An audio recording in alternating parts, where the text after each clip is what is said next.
Let's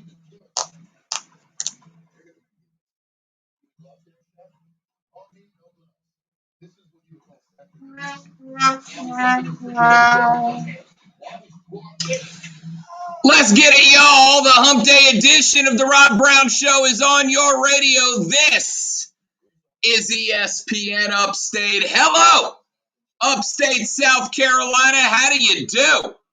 It's great to be with you again.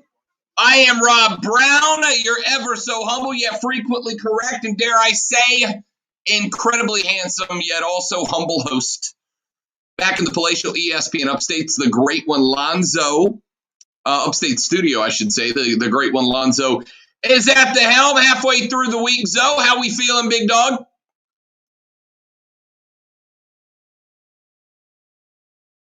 Doubly. I am more humble. I'm the humblest, just the humblest of people. No one's as humble as me. I am this good looking, and yet I managed to remain this humble. It's impressive how humble I am.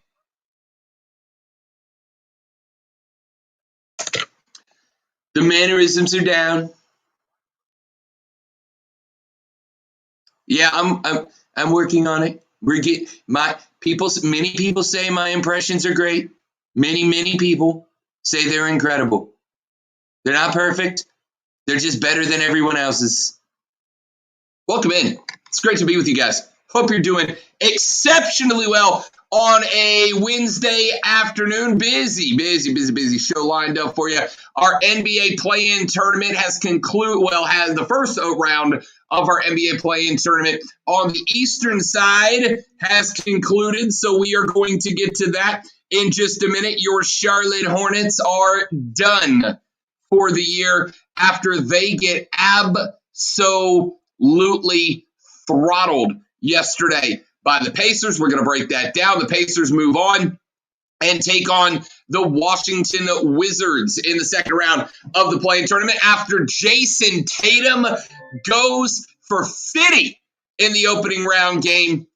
The Celtics will be in as the 7th seed, so we'll talk, or the 8th seed, excuse me. We'll talk about that coming up in a little while. We've also got the Western Conference play-in tournament tonight. We'll give you our picks on that. After I went 1-for-1 yesterday in the East, I'll make my predictions and see if I can do better in the West. That's coming up here in just a few minutes from now. We have big golf discussion ahead of us as the PGA Championship is set for this weekend right down the road at Kiwi. The biggest names in the sport getting together to get after it one more time. Again, I've got my odds on betting favorites as we get set for the longest course to host a major in PGA Tour history. Will distance be the difference in this one? I'm going to give you my thoughts, and then coming up at 2:20 this afternoon, Miss Savannah Leigh of the Brunswick News, our PGA Tour insider, is going to join us on the show, so stay tuned for that. At 1:20, we do our weekly Greenville Triumph segment. We will have a special guest from the Greenville Triumph joining us at 1:20 to talk about their 1-1 draw against Union Omaha this past weekend. What did they take away from that match? We will talk about that at 1:20, and ever so much more coming down the pipe over the next 3 hours of sports talk greatness. With that being said, Zoe, let's get this bad boy kicked off. What do you say?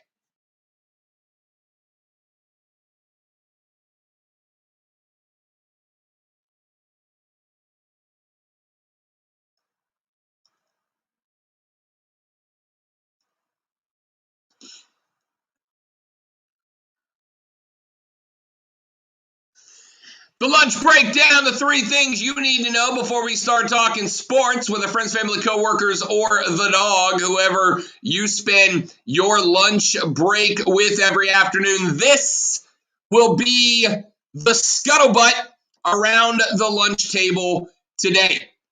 Let's get to it.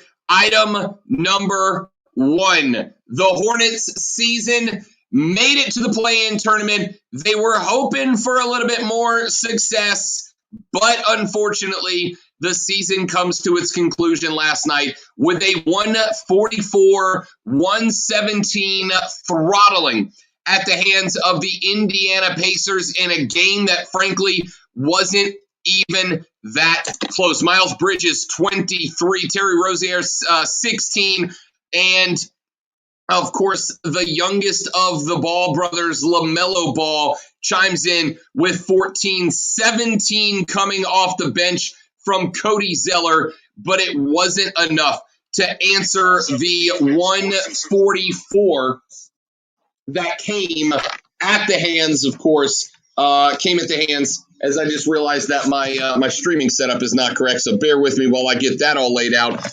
Came at the hands of your Indiana Pacers. It was not great. It was not ideal. It was not what you wanted to see out of Charlotte yesterday, and there just wasn't much that they could do about the route. It was all Pacers all night. The intensity was there out of Indiana. The Hornets looked like, well, unfortunately and frankly, what I thought they were going to ultimately look like.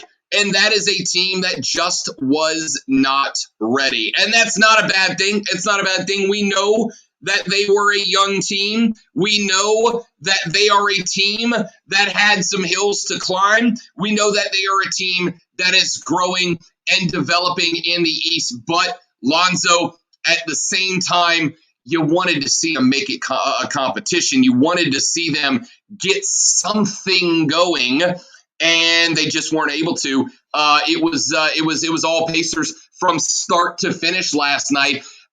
Again, I want to give them credit. They made the play-in tournament, which is effectively making the playoffs. They took big steps in the right direction, but push came to shove last night. They got pushed and shoved a lot.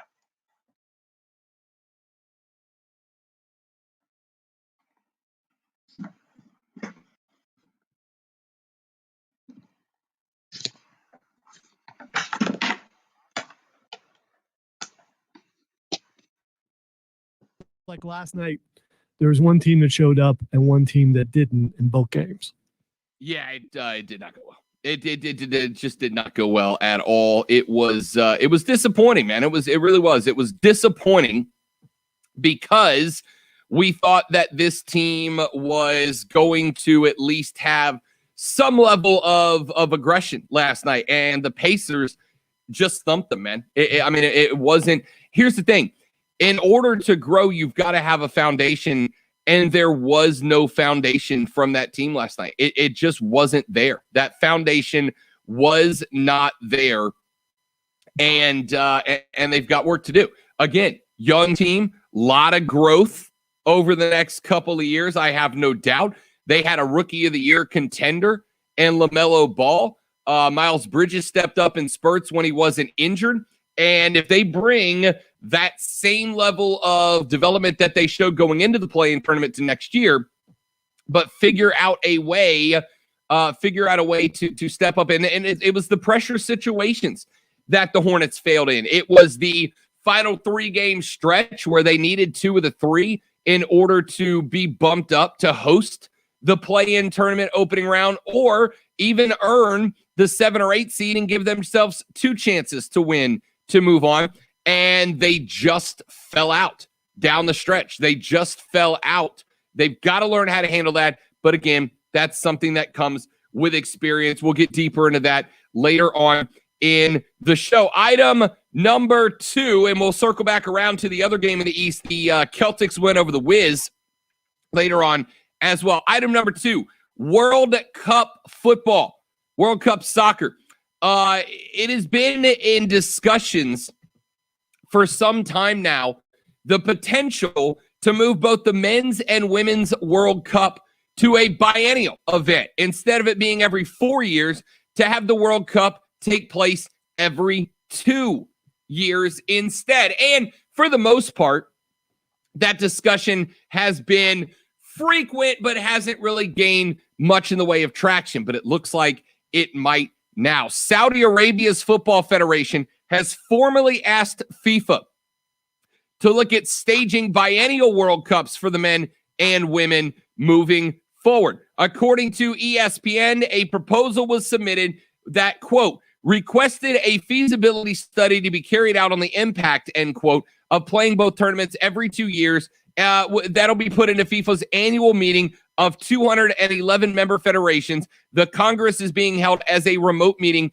on Friday. Now, this discussion is something that I would probably push away down the pipe and say that it's not likely to happen. But FIFA has had the discussion before, and this is the first time that a large, successful federation like Saudi Arabia's with money backing has made the push themselves. FIFA President Gianni Infantino has consistently said that a Women's World Cup could be held every 2 years as we get geared up for the 2023 edition hosted by Australia and New Zealand.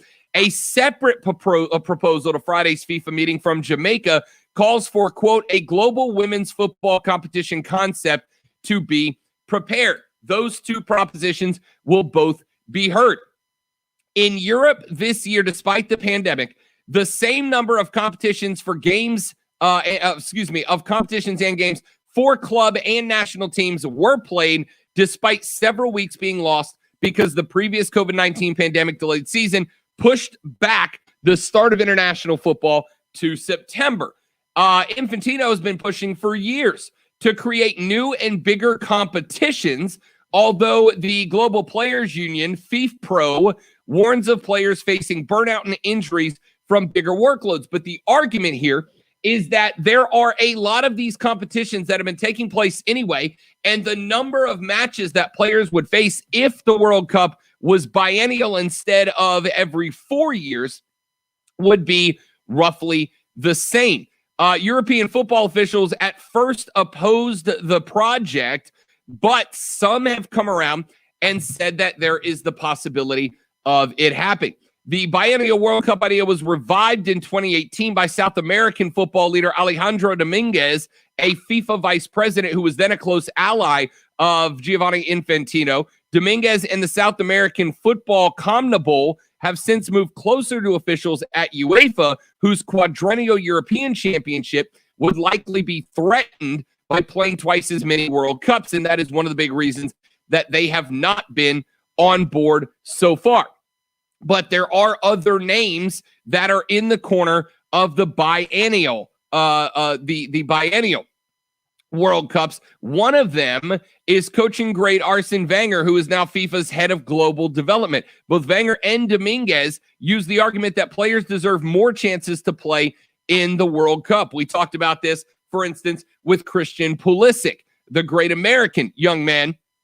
Remember, in missing the last World Cup, Christian Pulisic basically went from likely being able to play in 4, maybe 5 World Cups to playing in 3, maybe 4 if his career is able to be lengthy. Lonzo, I will throw it to you as someone who the majority of their soccer info comes from, well, me in this show. If the World Cup was to take place every 2 years instead of every 4, do you think that borderline soccer fans might pay more attention, considering there will be less rollover of rosters and a less drastic change in the number of competitive teams that are in competition for the tournament every 2 years instead of every 4? Can we guarantee that the men will make it? You wouldn't guarantee anybody can make it, but you would certainly have more options or more opportunities to make one if it was 2 instead of every 4. The women's soccer team actually wins, so people will pay even more attention to them. The men's soccer team, no, because they don't win. They don't win, but God, I wish I had a better argument than, but they will. But they will. They are infinitely better now than they were leading up to the last World Cup. So really? Are they? Yes, are they really? Yes, they are. Okay. Yes, they are. And what does that lead to? Well, again, the qualification for the next World Cup is out of the mix. Yeah, we're not there yet, right? Okay. I mean, you only qualify one. You play one every 4 years, which means you only qualify once every 4 years as well. So there's basically, you miss one, you got a dead year for the World Cup. Then you got 2.5 more years before the next qualification cycle begins. And I guess that's my argument.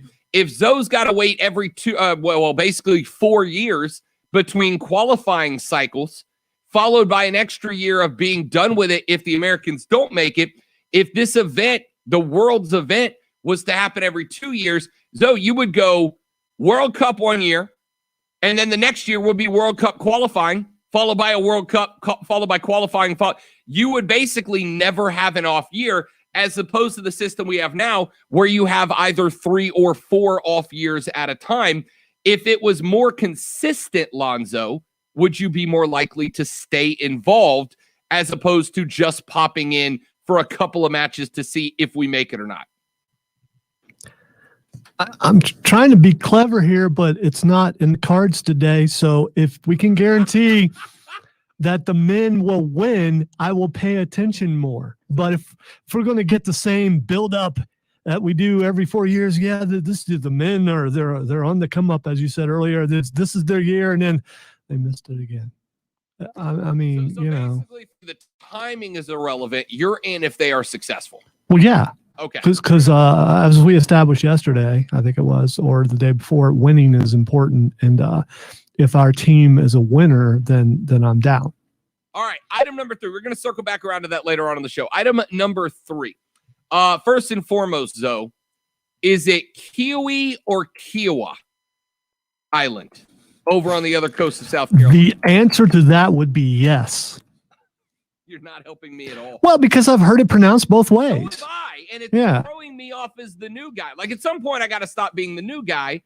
I have a suggestion for you. Listen to how Mark Ryan says it and say it however he says it. Then you can blame him if you're saying it wrong. So, listen, I know I have been beat up by folks in the upstate for not having intimate knowledge of the local sports scene. But as somebody who has come from here, I'll give you a hint. I'm going to play a little online game. Bonzo, in the chat box on the live stream, right there, do me a favor, pronounce that word for me the best you can. Take a shot at that. Choctawhatchee? Okay, so you nailed it. Thank you very much for making me sound dumb. Choctawhatchee High School. Chotawhatchee. That was the name of my high school back in Fort Walton Beach, right? Choctawhatchee was it was a Native American word that was completely made up by the white people in the 50s to name my high school that supposedly meant of the black water, because all the bayous in the back of Fort Walton Beach are all dark, black, and brown brackish water. And anytime that I would have that word shown to people, most people go, Choctawhatchee or Choctawhatchee, Choctawhatchee. The reason I say that is because people pronounce different things before they know.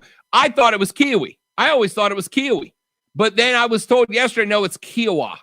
It's Kiowa. All right. I have another suggestion. This one I think you will take me up on. All right. Talk to the powers that be.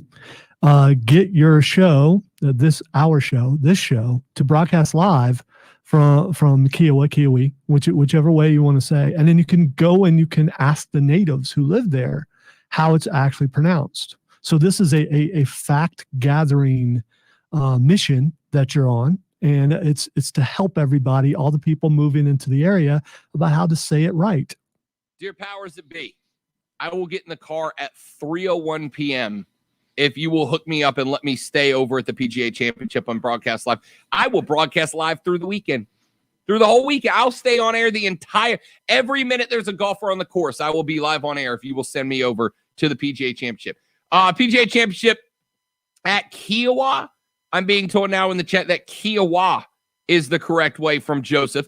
The PGA Tour Championship gets kicked off tomorrow. The Ocean Course is playing 7,876 yards long, making it the longest course ever to host one of the professional golf's 4 majors. So who are the guys that can win? Who are the guys that are expected to show up? I have got some betting favorites that I like for you. And when we come back, I will give you my thoughts on how the major plays out at the longest course in PGA history on a major. That's next on the Rob Brown Show. Is ESPN. The correct pronunciation of is Lake Kiowa. Kiowa, okay. There we go. There we go. So I started with that. I got told it was Kiowee. I switched to that, but I believe that Kiowee is the name of a lake that's close to us over towards Georgia. And Kiowa, which is what I thought it was, is the golf course. All right. Thank you for learning me. I appreciate it. So when we come back, I'll give you my betting favorites for the PGA Championship at Kiowa next. Rob Lonzo, the Rob Brown Show's on your radio. This is ESPN Upstate. The Rob Brown Show. Listen on your computer and tablet at ESPNUpstate.com.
All right, what's up, everybody in the stream? Joseph, good to see you, buddy. Thanks for the help. See, when I got here and when we started talking about, hang on, I gotta fix my coffee table. When I went with Kiowa, and then I called it Kiowa, and then people started, oh no, it's Kiowee. It's Kiowee, but I'm pretty sure Kiowee is a lake that's around here, right? Like it's over towards Georgia, correct? I thought. Josh, welcome back in, buddy. Good to see you. Afternoon to you, pal. My man Keegan in the fold as well. Ben, what's up, buddy? Welcome. Thanks for being here. And to everybody who has not commented on the thread, so I can't see that you're here yet. Hello. Welcome in. Happy Wednesday. Glad to be here for you.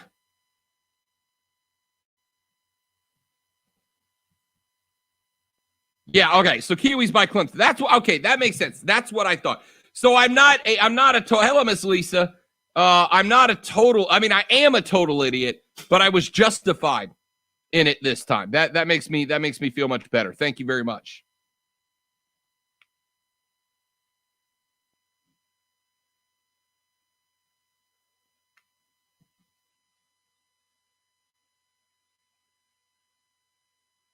You ever notice how Rob catches me doing other work and then throws me up alone on the feed so you can see the side view of my large noggin? It's conspiracy. C-O-N-spiracy.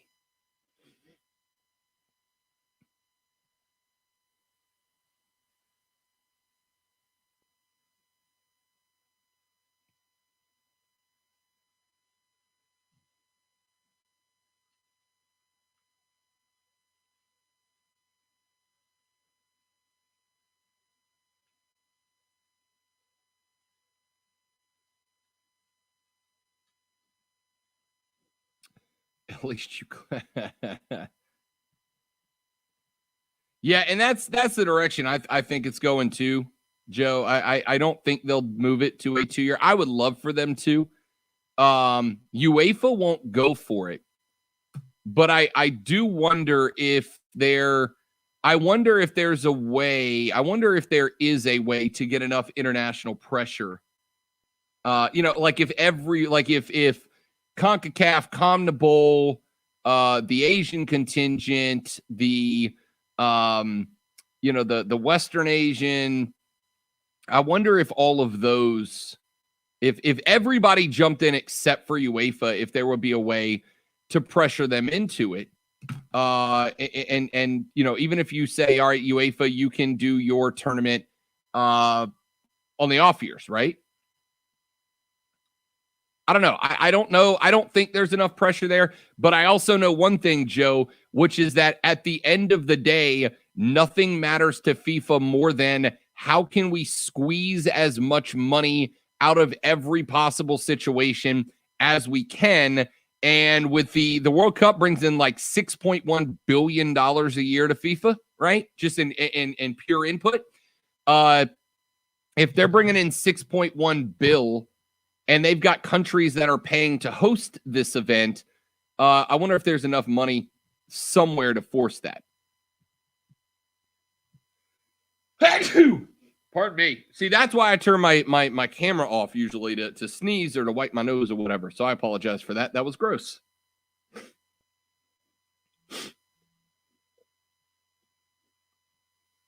One minute.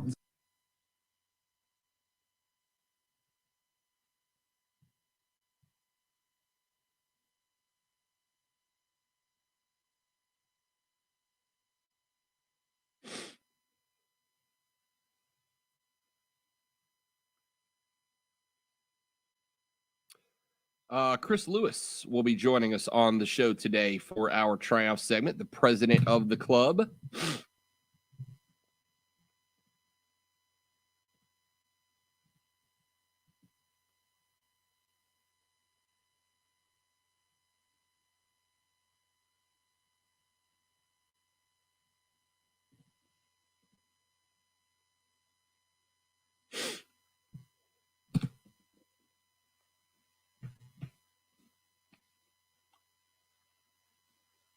Brown Lockdown on Twitter. Tweet at The Rob Brown Show on the Upstate Sports Leader, ESPN Upstate.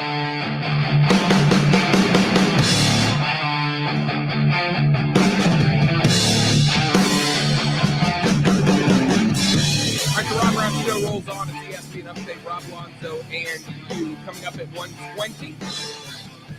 We'll be joined on the show by the president of the Greenville Triumph. He is Chris Lewis. You've heard him many times on the show. He rejoins us today to talk a little bit about that match that went down this past weekend and the growth of USL League One and how much of that can be attributed to the Greenville Triumph. And I don't think it can be understated how important Greenville has been to the growth of USL League One, which in turn is growth of the sport within these United States. So at 1:20, we will be joined by Chris Lewis. At 2:20, Miss Savannah Leigh of the Brunswick News joins us to talk a little bit about the PGA Championship. Very much looking forward to that. So the PGA Championship, as we mentioned, happened at Kiowa Island this weekend at the Ocean Course. 7,876 yards long. It is the longest course to ever host one of the four majors in golf. Now, it's not one of the longest courses ever on the tour as a whole, but it is the longest to host a major. Two of the world's best players, Brooks Koepka, Dustin Johnson, both limping into this tournament with nagging knee injuries. Jordan Spieth has resurrected his career this season, will try to become just the sixth player in history to win the career Grand Slam, to win all four majors. This is the last one standing between him and that accomplishment. There are 156 players in the field. I am going to give you some odds on favorites that I like, and we will run these by Savannah Leigh at 2:20 as well and get her thoughts. Rory McIlroy, way up on the list for me. Ended his 18-month drought without a victory at Quail Hollow 2 weeks ago. He set the PGA Championship record with an 8-shot victory in 2012, despite being 11 under on only the final two rounds. So he 8-shot victory, 11 under in the final two rounds.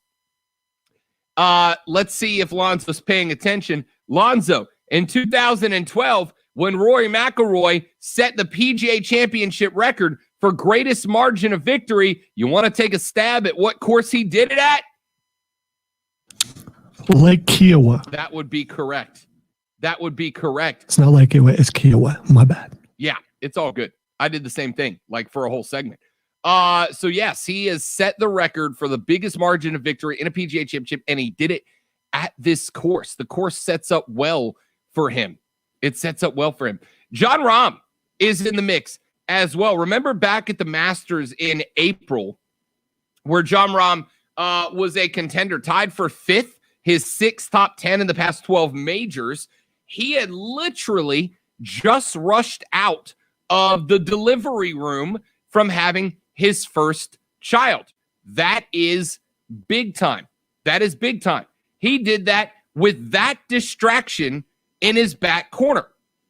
Well, now he doesn't have that distraction. And with that distraction, he finished top 10 at the Masters. Not as much pressure this week, although it is a major.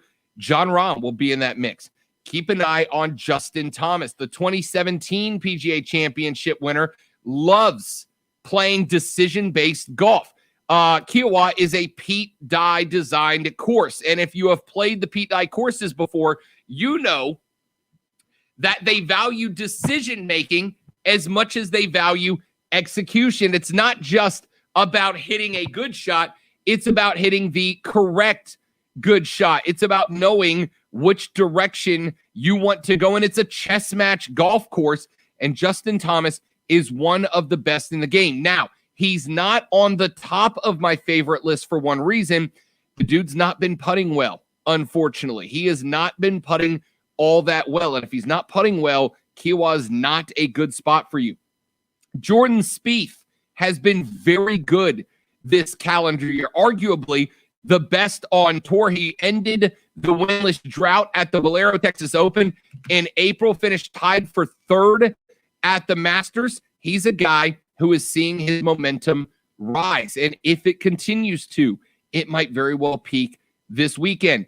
Dustin Johnson, we've talked about DJ many times on this show, a South Carolina native, would love to get a dub right here in the Palmetto State. He pulled out of last week's start to the AT&T Byron Nelson because of discomfort in his knee. He really hasn't been himself since he won a green jacket in November in the Fall Masters. But if that knee injury has let up, if he took the week to rehab that knee, to let that knee rest, to get it right, then DJ has a sentimental reason to play the rounds of his life this weekend. There's a few. I'm adding one more. Look, Bryson DeChambeau. I don't think you can count the guy out.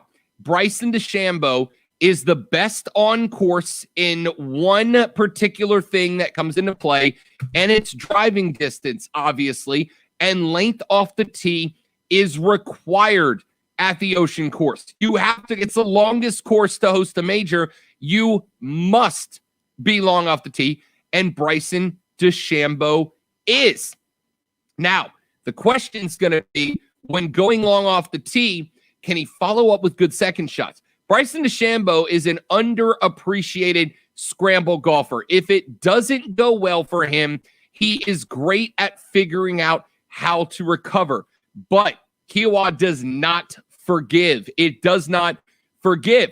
Scramble is a tough way to play, to base your golf game at Lake Kiowa. It's not easy to scramble golf at the Ocean Course, which means that long off the tee is great for Bryson, but he may have to sacrifice a handful of yards in order to increase accuracy. If the accuracy isn't there and you make yourself be a scramble golfer, it will not go well for you. Will he be able to figure it out? We are going to talk about that later on in the show. So there are some of the guys I like up top. Let's take a break. When we come back here in just a minute. Yesterday, Zoe and I addressed the comment of longtime HOF GM Ron Wolf, who said quarterbacks are divas.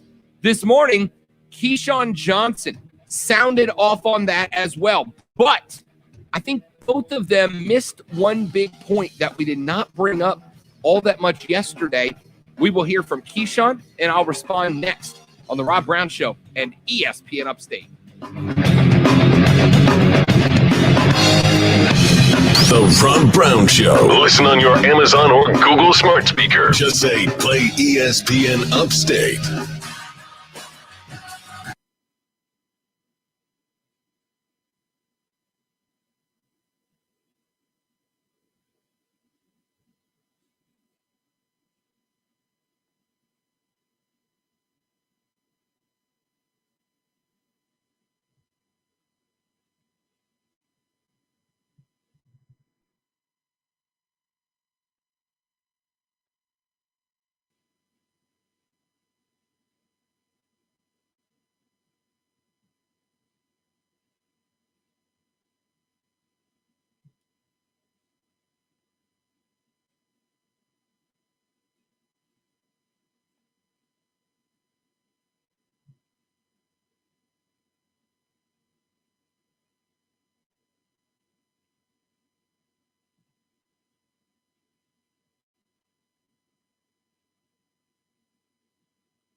So Carter, the reason we dropped Choctahatchee, so the PGA Championship this weekend is being played at the Ocean Course at Lake Kiowa, which is over towards Charleston in South Carolina.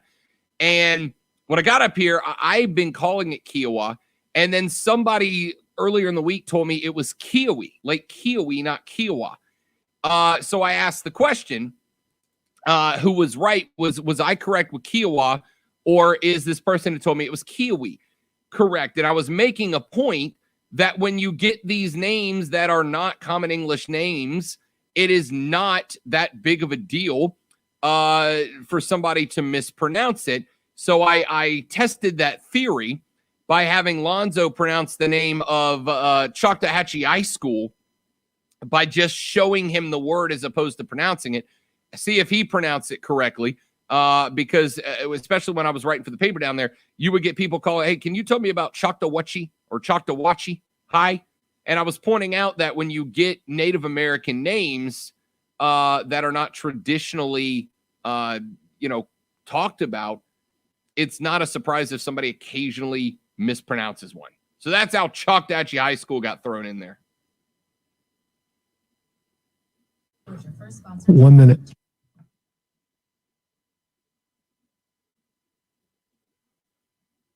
John called in to talk about Kiowa versus Kiowee?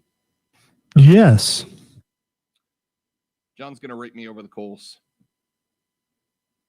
Maybe. I think this is the only job I've ever had, Lonzo, that is better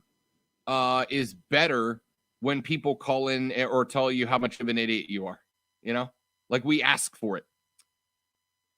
I'll take your word for it. It's never happened to me. I'm sure. Mr. Black Whale, Rob, did I miss you going after La Russa? No, that's going to be probably in my microbrew, quick! This is the Rob Brown Show on ESPN Upstate. All right, the Rob Brown Show rolls on. This is ESPN Upstate, so if you missed it, here's where the drama, and I'm going to bring John in here in just a second because he wants to, I'm assuming, rake me over the coals. Here's what happened. I've been calling it Kiowa, right, where the PGA Championship's happening. And then on either Monday or Tuesday, I had somebody with great conviction and gusto tell me that it's Kiowee, not Kiowa, it's Kiowee. I said, I don't know, man. I thought it was Kiowa. And they said, no, it's Kiowee. Kiowee is a very famous lake. It's Kiowee. And I said, oh, all right.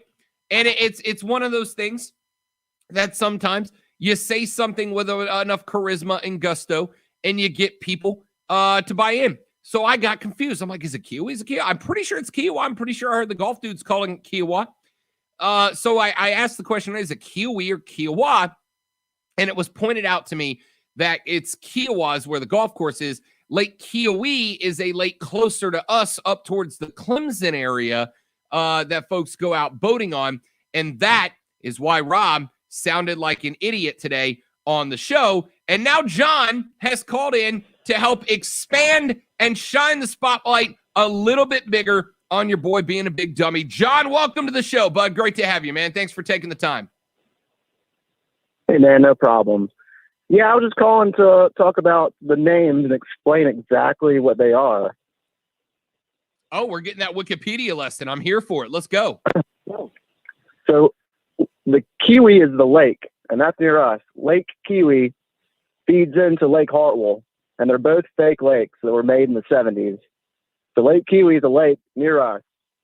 Kiowa is the island where they have the ocean course. Right. And Kiowa is just outside of Charleston. Yes. So those are very opposite things because Kiwi wasn't even a thing until the 70s. Kiowa is an island.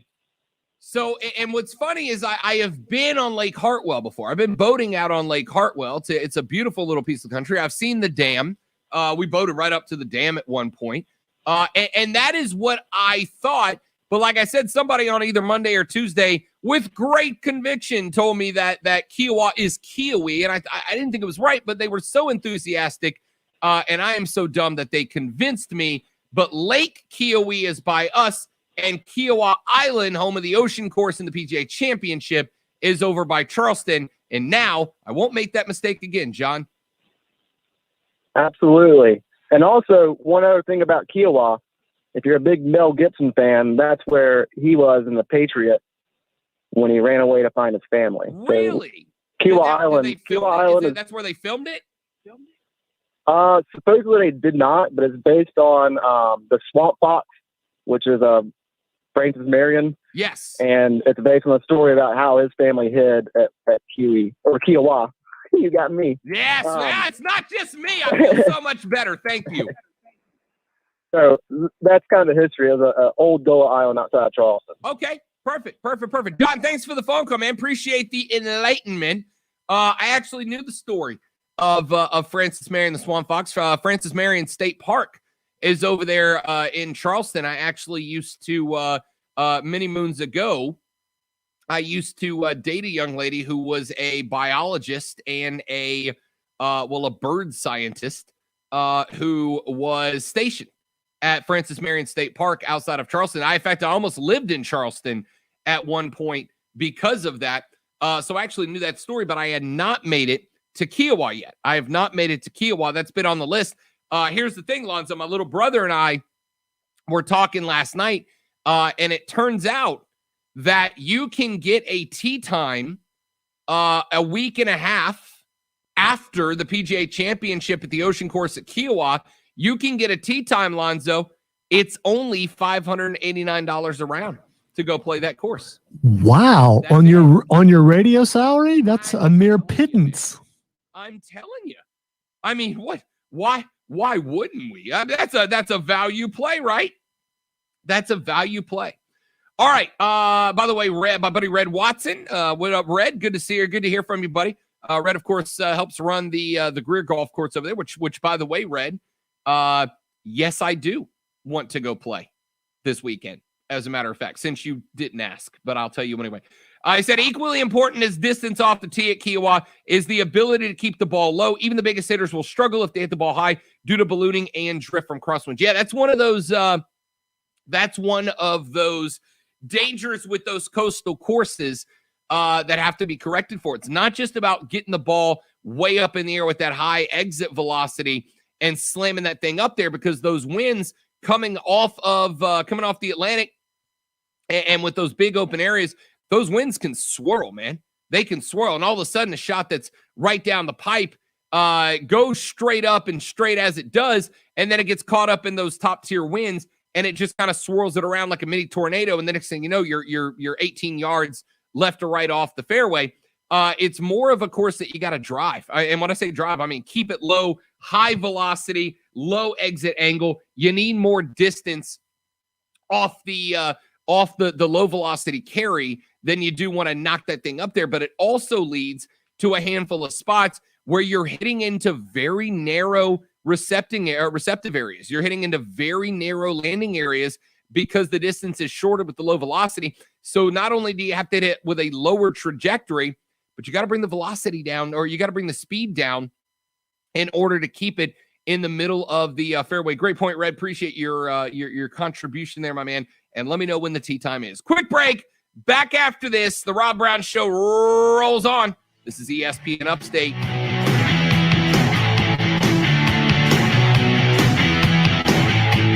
The Rob Brown Show. Listen on your Amazon.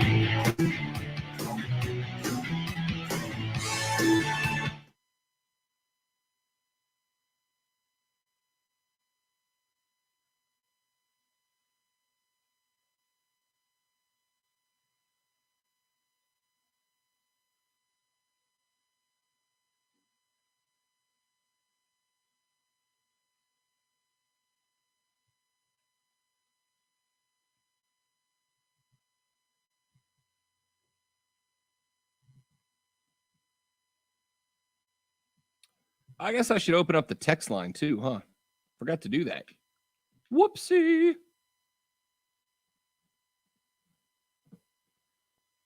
Yeah, $589 to play the Ocean Course. And as Joe pointed out, that does not include the caddy fee.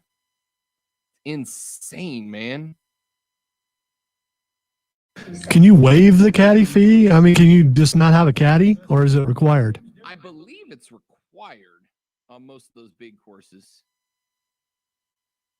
And then you got to tip out the caddy. I was going to say, I wouldn't want you to deprive those individuals of income. I was just curious if you could get around it. Here's the thing. If you are going to drop $589, first off, that's a dream round, right? Like, you're playing a dream round. You're playing a PGA major course. You're playing a course you've seen the best of the best play on television. If you're dropping $589 on a dream round, spend the extra couple of hundo to get the caddy zone and get the full experience, right? Like, get the full experience of having a dude that carries your clubs and preps them for you every shot and knows the course like the back of his hand. And here's the thing. So this is why I would love it, because the caddy would be there and be like, all right, man, here's the deal. You're 182 out, left of the green. You got this embankment slope. It's a little thicker over here, so you're going to want to try to angle it just shy of the green over towards the left-hand side. Like there's a chance in hell that I'm going to be able to hit the ball where he tells me to hit it, man. I don't think you know this, caddy. My goal is to just get it over there. Just the general direction of over there is where I'm aiming for here. I just got to say, it hurts my heart thinking of spending $700 to play a round of golf. I just, no. I just can't imagine doing that.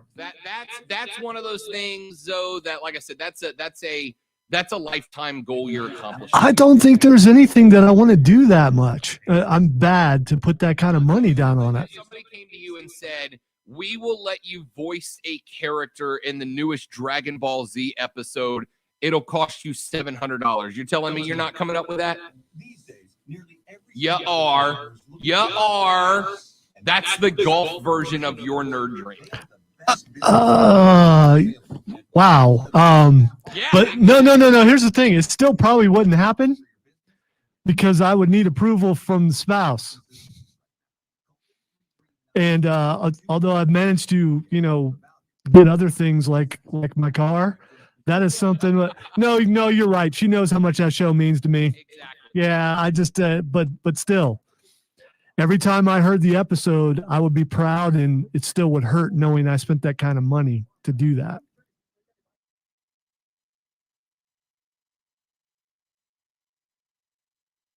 The other thing is, I don't believe you're nearly as big of a golf nerd as a Dragon Ball Z nerd that I am. So, I mean, I don't know how you gauge that. I guess monetarily, I suppose. I don't know. I mean, like, if somebody called me right now, well, let me phrase that. If I had, all right, let's not say the money, like I had millions, but let's say like I had $600 of disposable income, right? I could just do it.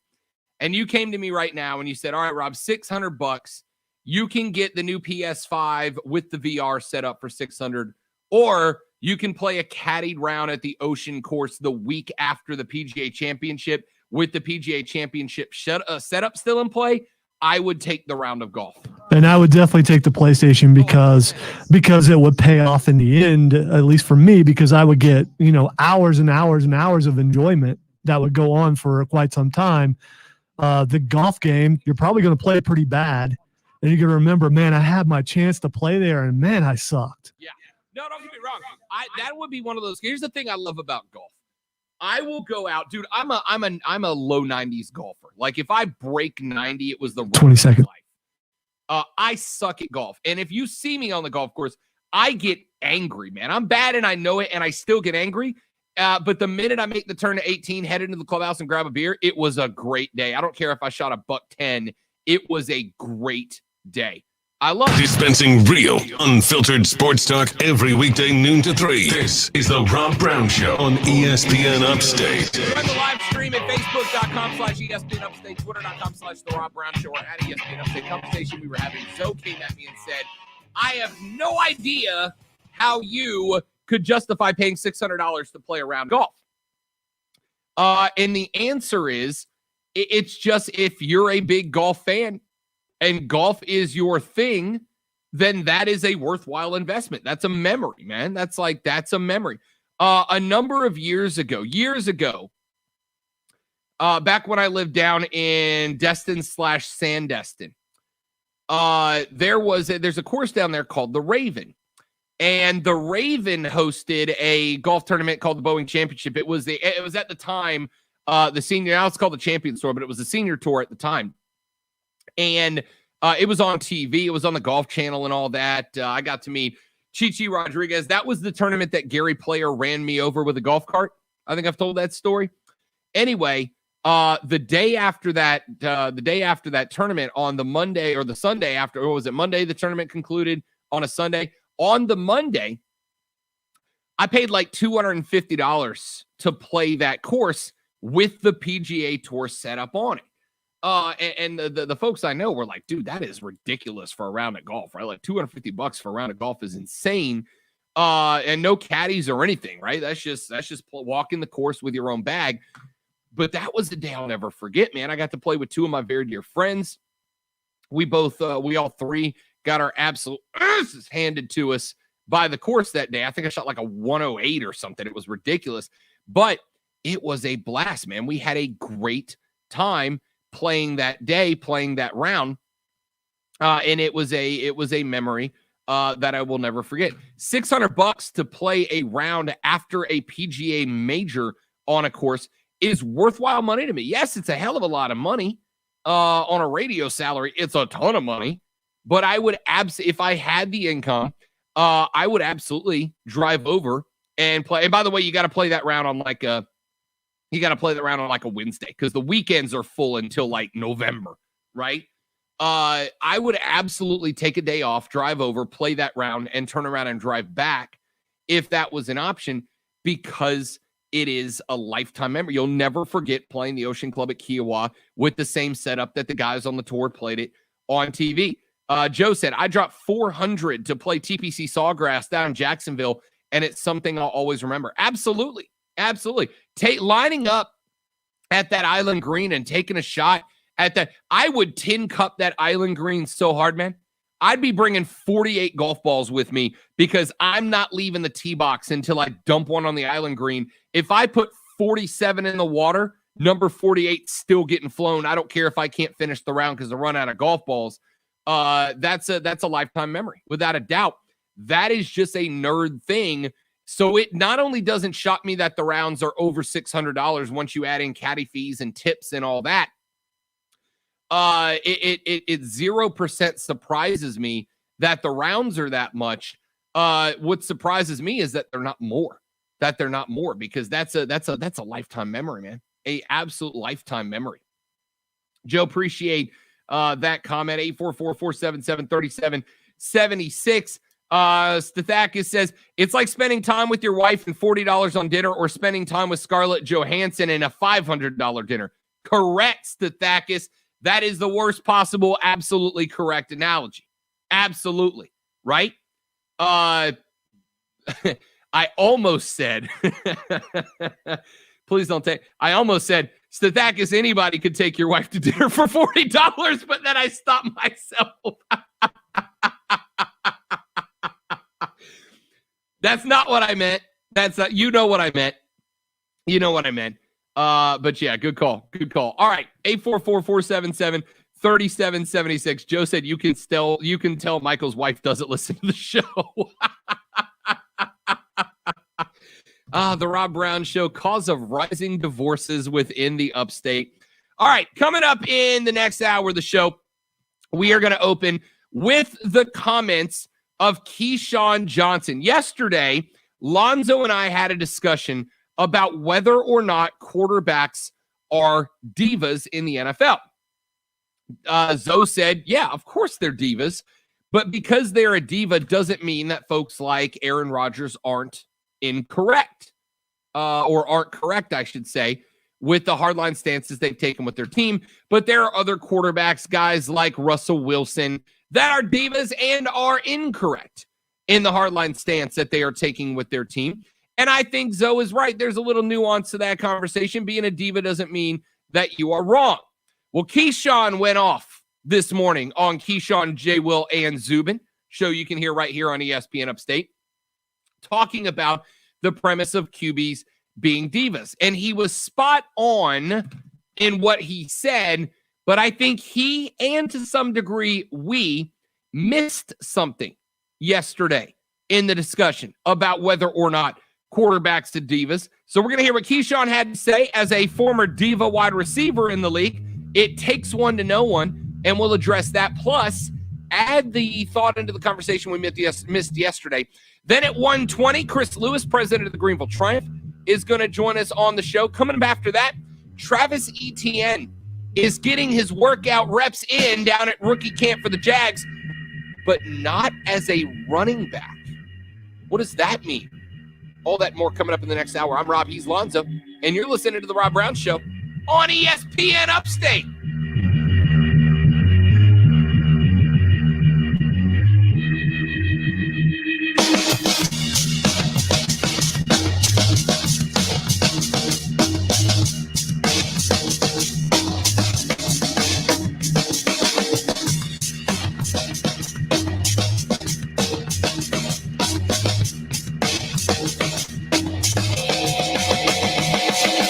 ESPN Upstate.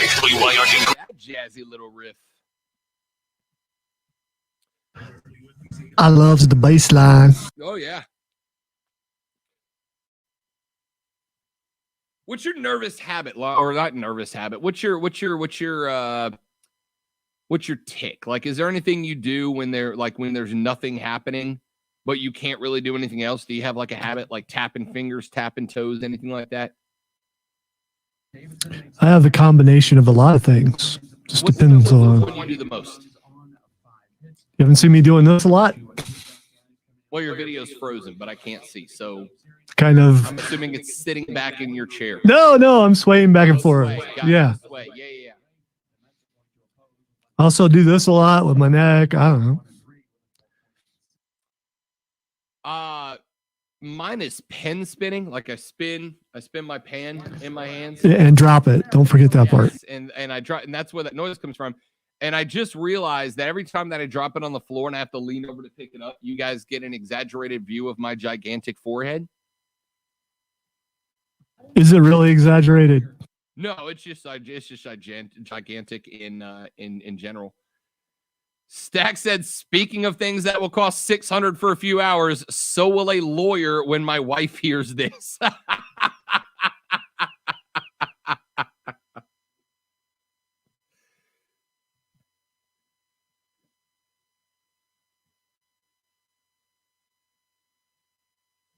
Oh, man.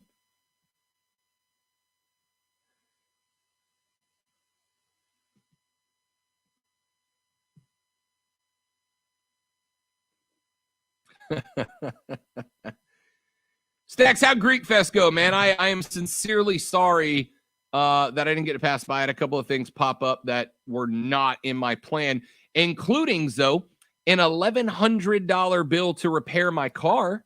So that's pretty sweet. So I've been a wee bit busy. How did Greek Fest go, Stacks? Yeah, if you're willing to pay that money to go golf, $1,100 for a car, that's nothing. Yeah. Problem is, though, there's a reason I'm not paying $600 to go golf. It's because I can't afford that either.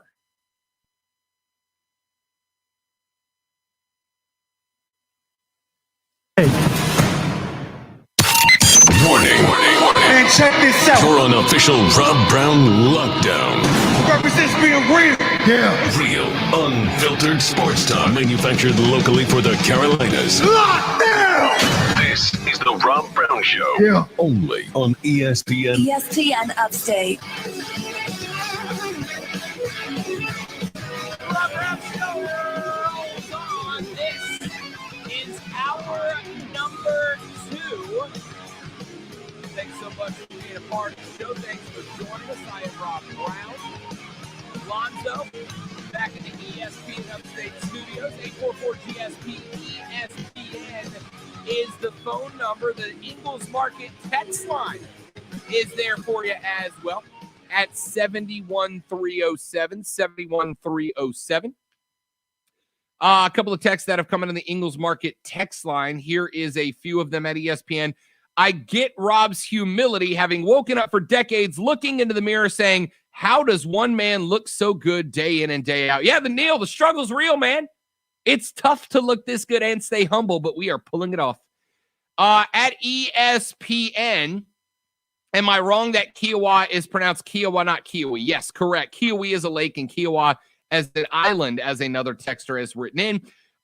Neil also texts and says, I have visited Kiowa Island numerous times and played the ocean course in a Carolina Golf Association tournament and have always heard and said Kiowa. Yes, it is Kiowa. I think we can put that disaster of a segment to bed.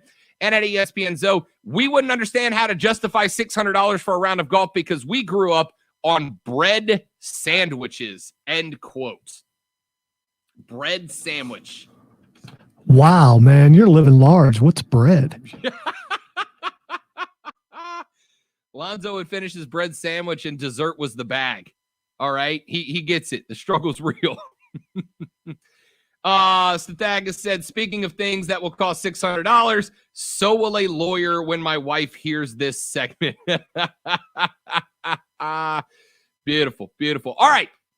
Keyshawn Johnson chimed in. Yesterday, we played you the audio of Ron Wolf, who is the Hall of Fame general manager from the NFL, who said that quarterbacks are divas and they are out looking for stuff to complain about nowadays. It's not so much that they have stuff to complain about. It's they're looking for it. They're making it up. Well, Keyshawn Johnson on Keyshawn, J. Will, and Zub in the morning show right here on ESPN Upstate chimed in on the comments of Ron Wolf and had this to say. With 2 lockers wasn't a diva when he played for Ron Wolf.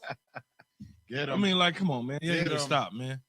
Quarterbacks are some of the most selfish dudes there ever is in the National Football League at a position. But you never hear about that because the narrative is set and they're the leader, they're the this. I've always said, when people ask me, I'm like, man, they're the most selfish dudes going. But it all depends on how you, the writer, writes it. It's you, the writer.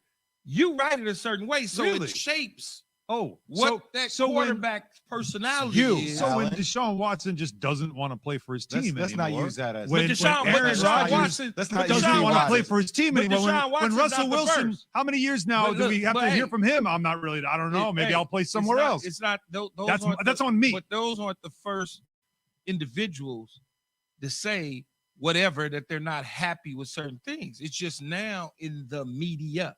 When quarterbacks ask for contracts, they got them. They were highest paid dudes on the team. Hey, I need to get paid. Well, they never argued with him.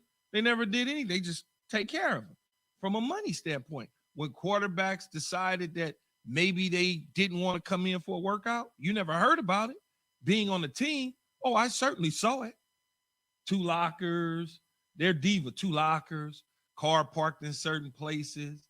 It's been going on since the sport began. Exactly. So let's not all of a sudden act like it's because position now is voicing their opinion at that position, unlike other positions in the past.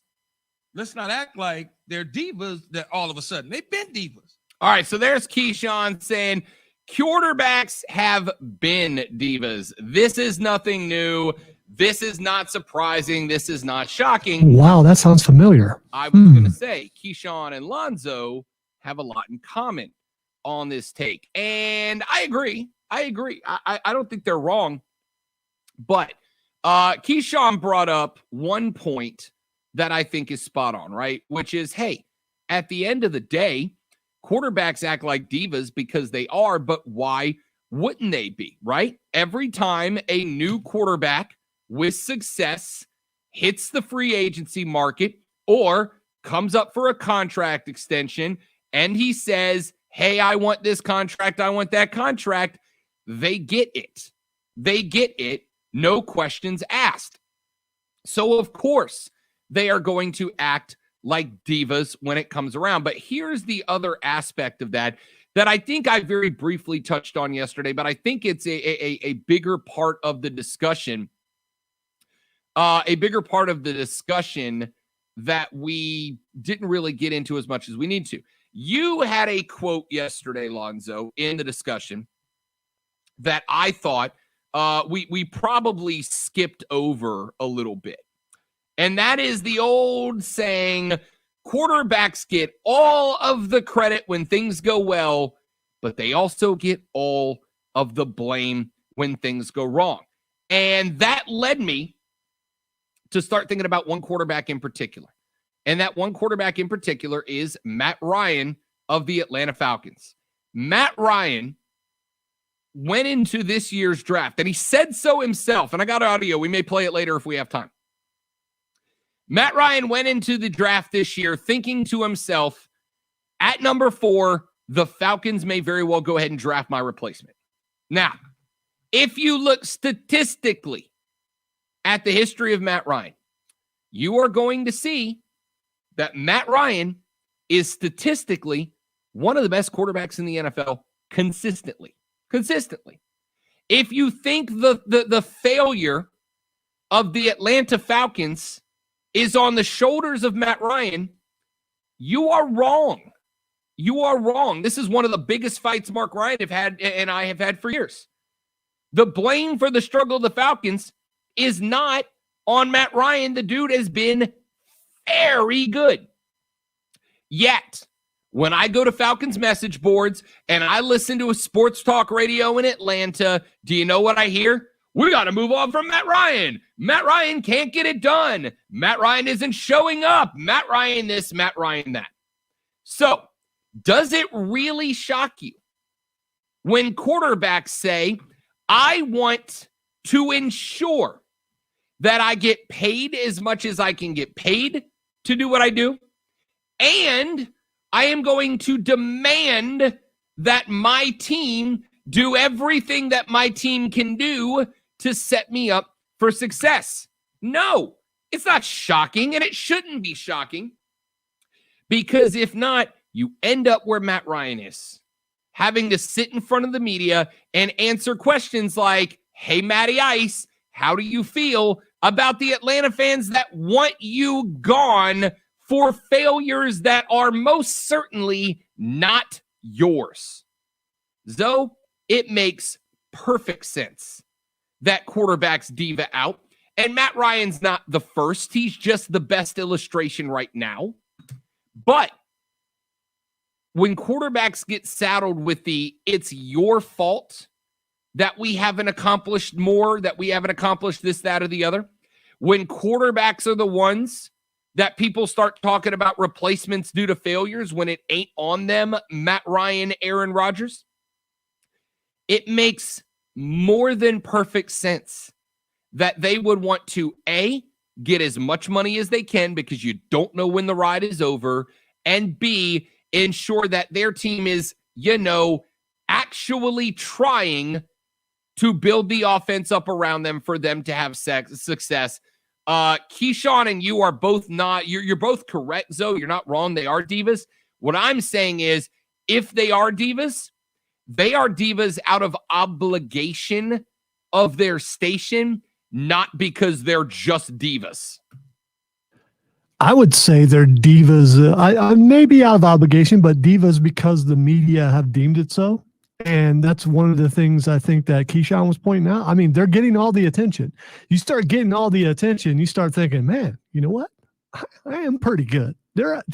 Look at how many guys are gathered around my locker to talk to me.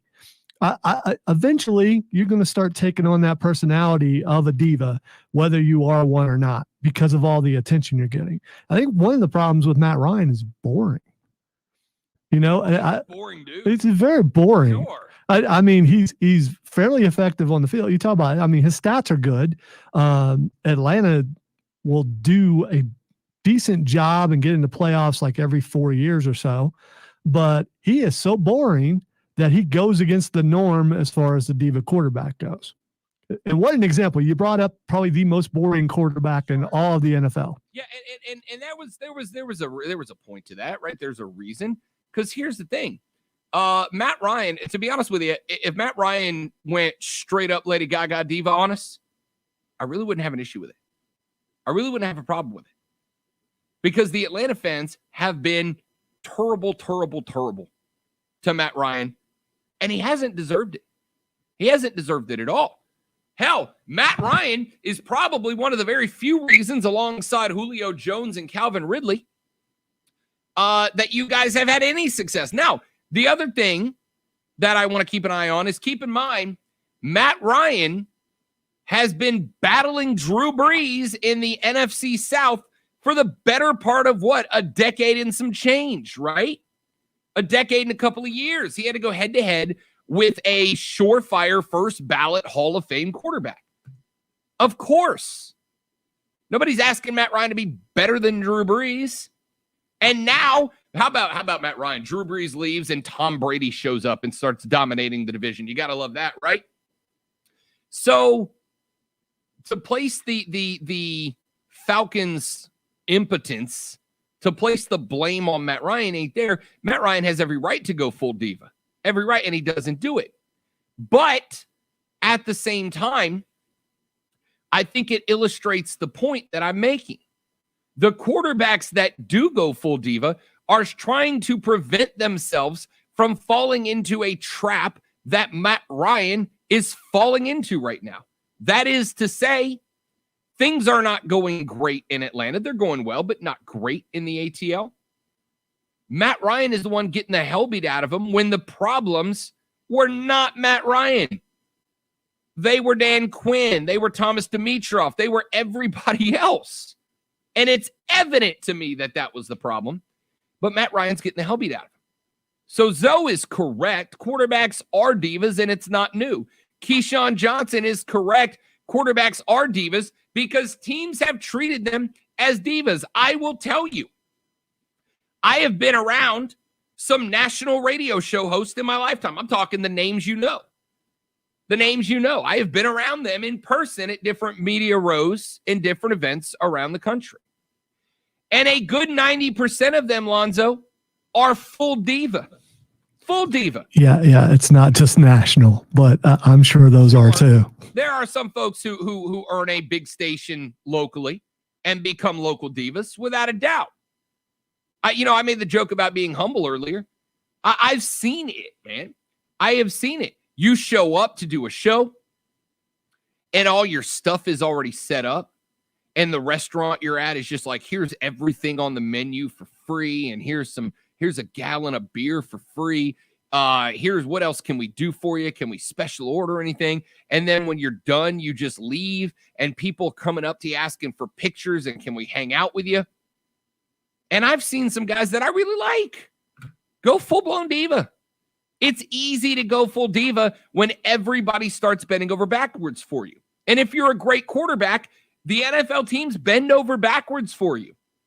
And very rarely do they not bend over backwards for you, which is why folks like Aaron Rodgers get a little perturbed when a team doesn't bend over backwards. And that's where the nuance in the conversation comes in. How much do we beat up on the Packers for not helping Rodgers? Are they just not bending over back of Rodgers? They're not doing anything. They're not doing anything. At least with Atlanta, you can say, and I think this is probably why Matt Ryan isn't going full diva, because the Falcons are bringing in the Julio Jones and the Calvin Ridleys. They're bringing in the Kyle Pitts and trying to improve the offensive line. They're helping him. And I think he knows that. And I think he appreciates that. They threw out Dan Quinn, a defensive-minded coach, to bring in Arthur Smith, an offensive-minded coach. They're trying, right? I've seen guys go full diva. That's kind of how it works. Carter just chimed in on the live stream thread with a great thought. You want to make someone a diva, treat them like one. That's exactly right. The only thing it takes, though, I promise you, and I've probably fallen into this trap in some cases. The only way to make somebody a diva is to make them a diva. You just start at treating them like a diva, and they will become one at about a 95% clip. I got to say, I don't believe it for a second, and I'm willing to be the guinea pig. If you want to treat me like a diva, you will not change me into a diva. I will still be who I am. So powers that be, if you want to start showering me with the stuff that would make me be a diva, I'm here to prove you wrong. Like I said, 95% clip. All right, 95% clip. I know what it's like to be out of this game. I know what it's like to have it taken away from you. So I don't go full diva because I don't want anybody to think I am, right? But I've seen people on smaller stations than I and smaller markets than I go full diva. So why does it shock you that Aaron Rodgers does? Let's take a break. When we come back here in just a minute, Chris Lewis, president of Your Greenville Triumph, joins us here on the show to talk a little bit about the match against Union Omaha last week and a whole lot more. I'm Rob Lonzo, and this is the Rob Brown Show on ESPN Upstate. The Rob Brown Show. Listen on your computer and tablet at ESPNUpstate.com.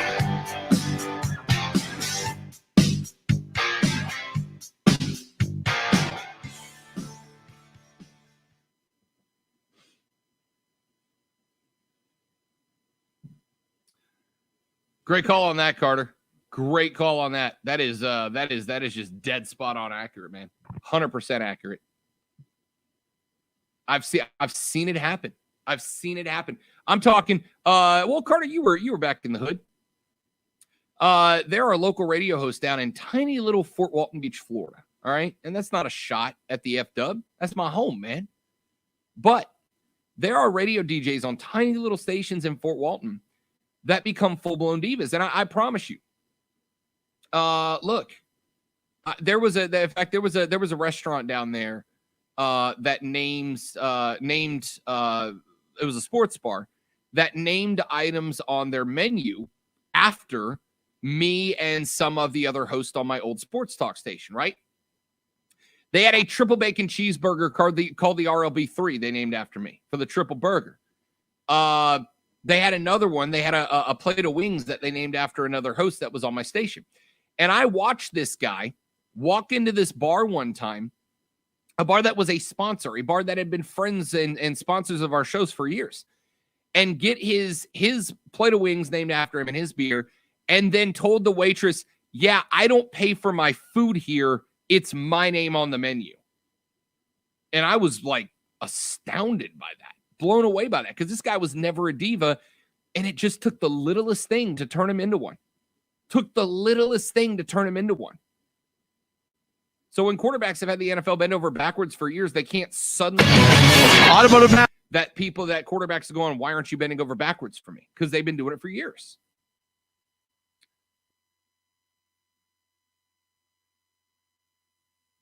He calling us or we calling him? Oh, yeah, we need to call him. Sorry. Let me send you his number. I knew I forgot something.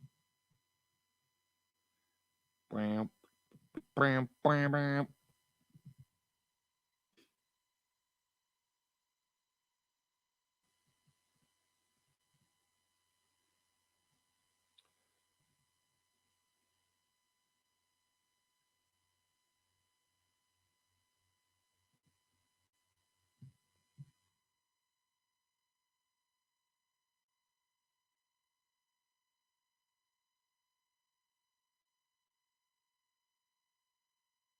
There you go. Chris Lewis.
That's a fact, Jack.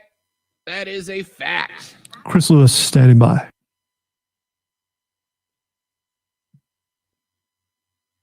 There is not much that will set someone off like taking away special treatment. You take special treatment away from someone and you will watch them lose it. Sometimes they may just cry. I guess that is still losing it, though. Absolutely.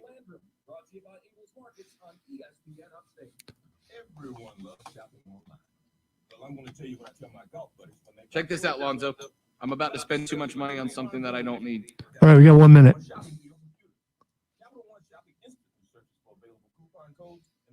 A Wakandan national soccer team jersey. Do that. Yeah, definitely. That looks good. Isn't that badass? Yeah, I can't wear white, though, but it might look good on you. I have unsightly back hair that will show through white. Yeah. Okay. Bright neon yellow goalie jersey. Yeah, I probably would go with the blue, actually. The blue's not bad either. Yeah. That aquamarine, I guess. It's a kind of blue. Look at that black long sleeve with the shoulder, with the Wakandan shoulder design in it. That is sick. That is pretty cool. 20 seconds.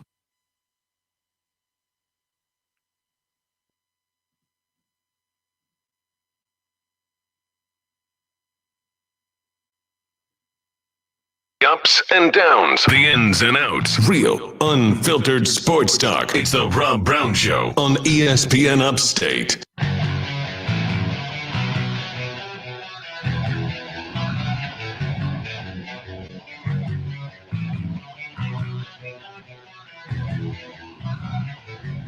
To the phone lines we go to welcome in a very special guest at 1:20 every day. Well, 1:20-ish. I keep most of my time with ish on the end of it.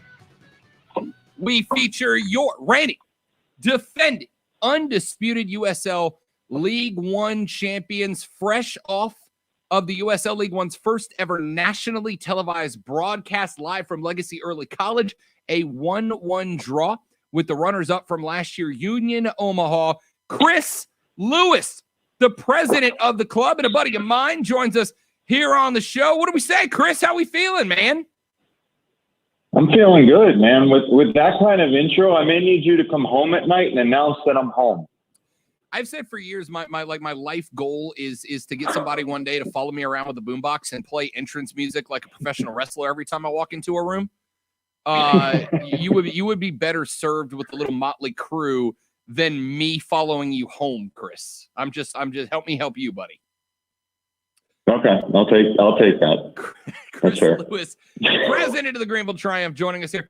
I want to talk about the growth of USL and all that from your perspective. But before we do that, I want to talk about the match this weekend, both from what we saw on the pitch. Now that we've had a couple of days to go back and digest the match, a 1-1 draw against Union Omaha. We knew it was going to be a hot match. We knew it was going to be contested. We knew it was going to be a good one. What has been the discussion in the locker room? First and foremost, their goalkeeper absolutely went in the goal. That was absolutely a goal. Should have been 2-1. But with the USL, with the official missing that call, what's been the breakdown of the game from the club perspective? I think overall, we would have obviously liked to come out with a W and the 3 points. I think we feel like we left some opportunities on the table in the second half. But that happens and that's why it's live sports. And that's why, as I said, that's why you play the games. It was a good effort. There was a lot behind the match. Again, not for reasons that some folks were putting out there, but because it was the first linear TV, national TV match in league history. We were Greenville, the Upstate, the Triumph, USL League One. We're getting into over 80 million households this past Sunday. It was a big reason there. It was a big match because we had a chance to go to 4-0 and to gain another 3 points and to put a little distance between us and second place. So there were a number of things that we took from it. I thought we played pretty well in the first half. There were some things we needed to tweak. those conversations have been had over the last couple days. And now, we've fully turned our attention to our frenemies, as we call them, but real good friends, front office-wise down in Statesboro. And we get ready to move on to the next and go after another 3 points. So from the front office stance, I mean, this was a big opportunity for the Triumph, not just to represent the club on TV by putting out a great product on the pitch, but real good opportunity for Greenville and the upstate to make a big impression on national TV, to show what this community, this sports community, in this footballing community is all about on ESPN2. I know that there are still protocols and challenges that the USL and the Triumph are having to follow, etc. From the stands and from a fan's opinion, I thought it translated great on TV. That you could hear the riot chants throughout the game. The supporters behind the teams looked into the game enthusiastic. From the Triumph perspective, how do y'all feel the TV debut went for the club? We feel it was excellent. I watched the game with my wife when I got home Sunday night from Triumph Stadium, and I thought it looked great on TV. We were right at our 50% capacity. We had a little over 2,000 people in the stadium. The crowd, I thought on TV, looked robust, but it didn't look like we went nuts. And we're being, reckless. Credit to Trey Kolak and his venue operations staff did an amazing job getting things cleaned up, grooming that pitch, getting things ready to go to create an optimal environment. And, the riot, I don't know what else to say, but other than stand up in my office here and give them a standing ovation, because they have been fantastic in the couple home matches we've had. They were nothing short of that on Sunday. For that matter, the upstate was phenomenal. The turnout was great. People were through the gates early. People were lined up for when gates opened at 3.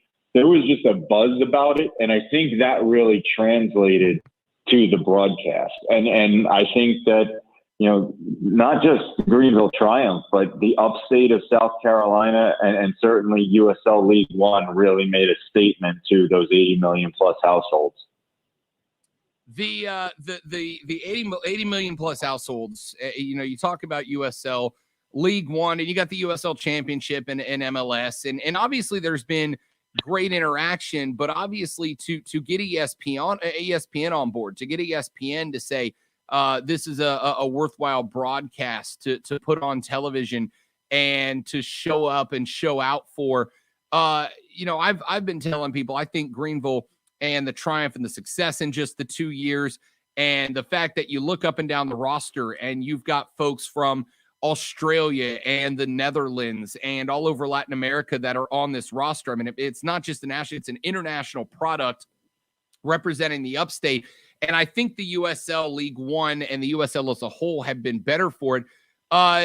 In the minds of you guys in the front office there, how has the growth of this franchise in just 2 years, making it to the championship match in year number 1, winning the championship in year number 2, being a favorite to go for it again in year number 3, how important has the growth of the Greenville Triumph been to USL League One, to USL as a whole?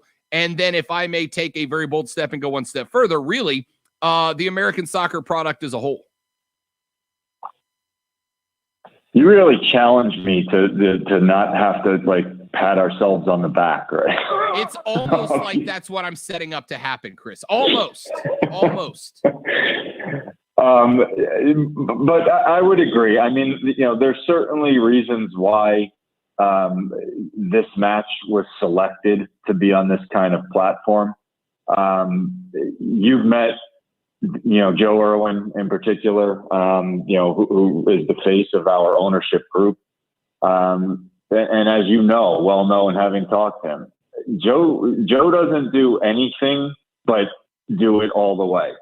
And from the moment that he brought, he definitely brought me into this club. Said, Chris, if we're going to do this, we're going to do it the right way. And we're blessed with who our owner. You've heard me say this too. I've said it on this show a number of times. We're blessed with who our ownership group is, because they do things to make success. They enable us to be able to bring in great staff. We were able to bring in John Harkes, who, that man speaks for himself in terms of what he means to this league, what he's meant to the game in this country over the years. And he's the head coach and sporting director in Greenville, South Carolina. Certainly the storyline was helpful, and all that, and that was certainly attractive to ESPN. But I think to your point, there's a lot, and it's not just our club. It's what this community has done to support this club. It's what our season ticket members and our corporate partners and the folks who bring groups out and the people that come to 1, 2, 3 games a season, what they do to show off the kind of soccer town that Greenville, South Carolina is. And, we're super thankful for that support, because we're driven by that support. And because of that support, we always try and get better, and we always try and continue to build on things. And to your point, I guess the most tangible way is year one, played in the final, got the silver plate. Joe on the field that night in Texas said, "We've got the plate. We're getting the cup next year." We might want to call him a prophet, because the next year we added the cup to the plate. This year, now we're looking to go full boat and play a full season, play playoffs, play a match in Triumph Stadium at Legacy Early College, and add another star above that crest. And there's a lot of work to do between now and then, but those are the kinds of aspirations, and those are how we do things. Joe always talks about, big, hairy, audacious goals, and that's how we live. Chris Lewis is the president of the Greenville Triumph, joining us here on the Rob Brown Show and ESPN Upstate. So now the television debut has been made. The Triumph were front and center on the national stage. But I also know, when I talked to John Harkes, we talked to Dallas J last week, and I asked them about it, and both of them seemed excited. They were ready to go and wanted to put a great product on TV. But they also both said, and I'm assuming the majority of the coaching staff and the players feel the same way, that at the end of the day, it's time to get to work. I mean, it's about going out there and getting 3 points and keeping up on top of the table and pushing forward. Now that little banner on the wall has been hung, and we turn our attention forward, has the attitude shifted at all in the office the last couple of weeks leading up to that match? And now that it's time to get back to, if you will, a more regular approach to the next few matches? This was certainly a special match. I mean, I'd be fibbing if I said it wasn't. It was kind of the way that we approached it from the business side, front office perspective, was that this is an event in and of itself amongst the larger event of the season. We treat all of our home matches. So we have 14 different events that we're putting on each time we play at home. This was something above and beyond that, and then the things that went into it. So we did separate planning for this. We had separate meetings about it. We had calls with the league about it that we normally don't have for a quote an everyday kind of match. But at the end of the day, one of the last operational meetings that we had was just about execution, and that's where the two facets of the club come together, between the business facet and the technical facet. Because I was out at Bob Jones and I was in on a couple of John's talks with the team, and that's what it was about. It was about execution. From John's perspective, it was about executing what he and the technical staff have been working with the players on the pitch out at Bob Jones doing. From our perspective, it was how can we get better from opening night and tweak the things we needed to tweak the things that the folks who are coming never know are going sideways, but that all of us do. and make it better for Sunday. And we did. We tweaked a lot of things, and a lot of things were better on Sunday. We still have some things that we can work on and get better at. We always will.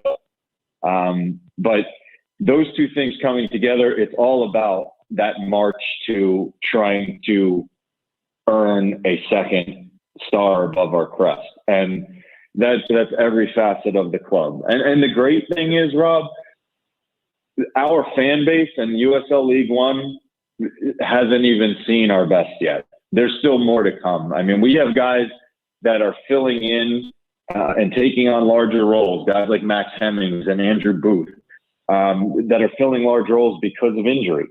We haven't necessarily had our full complement of what we would say are our starters out because of injury, but we have guys coming back. Abdi Muhammad coming back. Huge.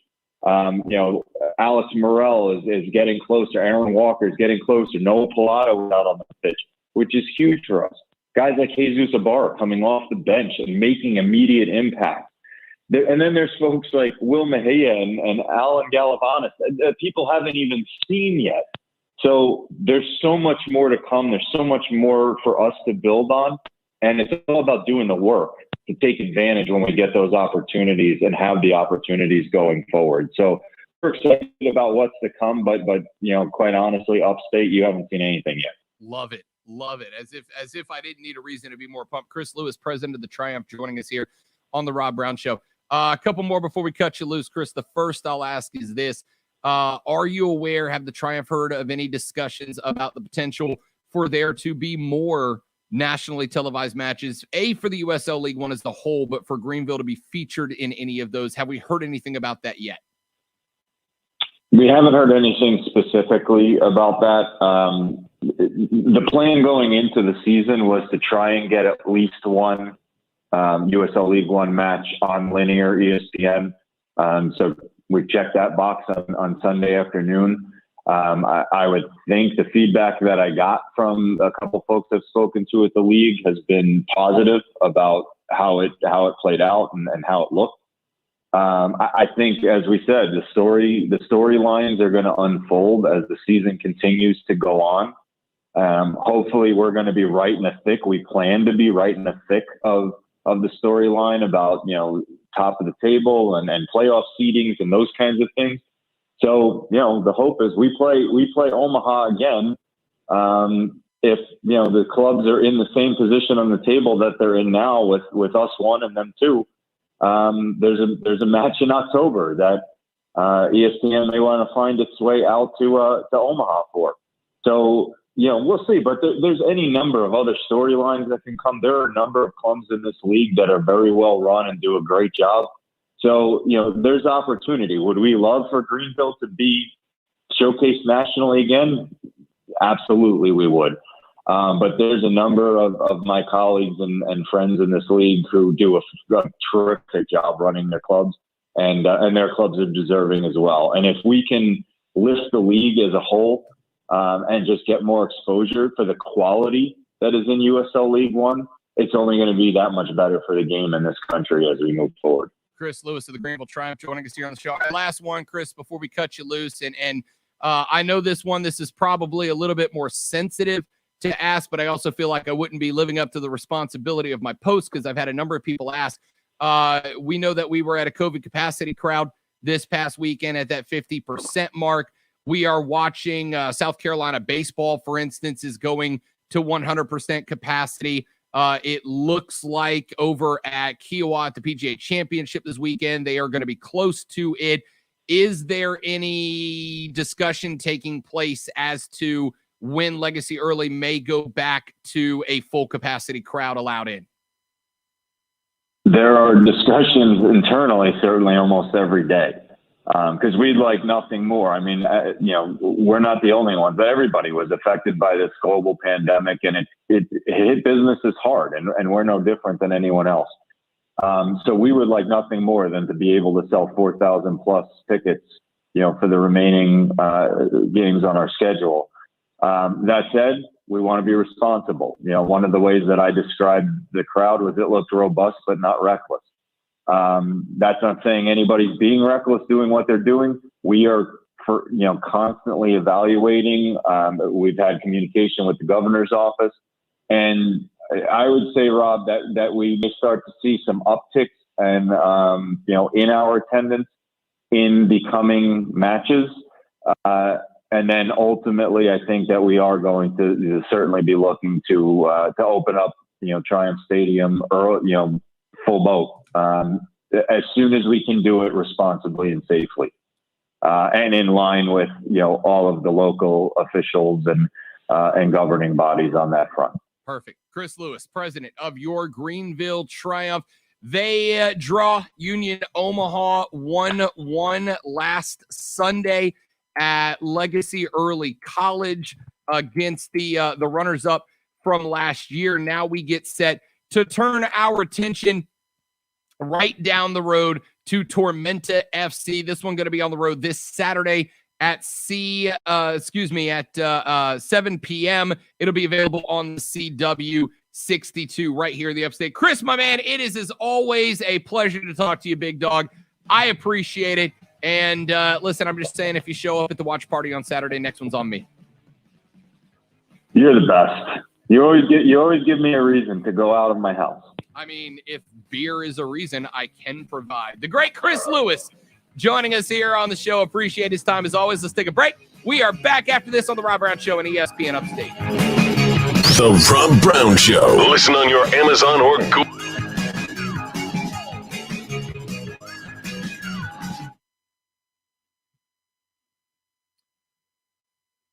Lonzo, are we missing an opportunity if we don't talk about this big UFO discussion that's been taking place? I'm always down to talk UFOs.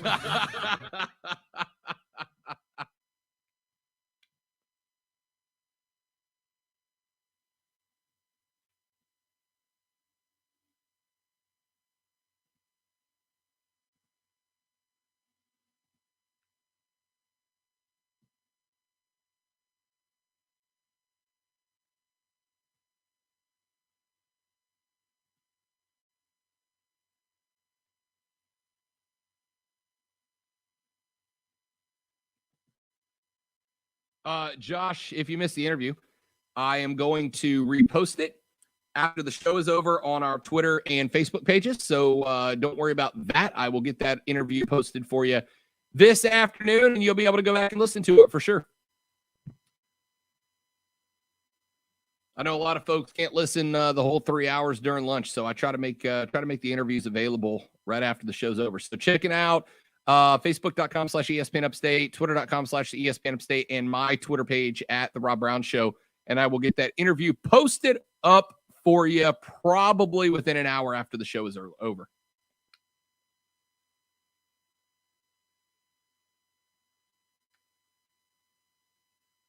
Harley in the next break. Perfect. So I haven't watched the video of the UFO yet. I'm looking for that now. Let me see if I can find it. It's peculiar.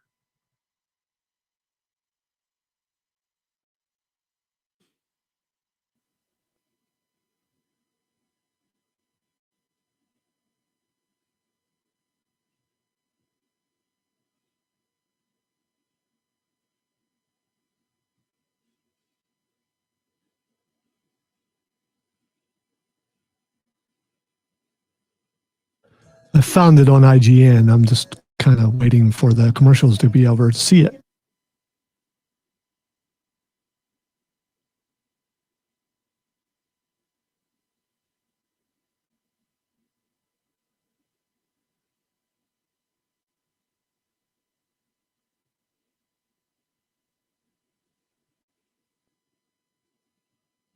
Of course, they've got words all over the actual video, so it makes it hard to see it in the background.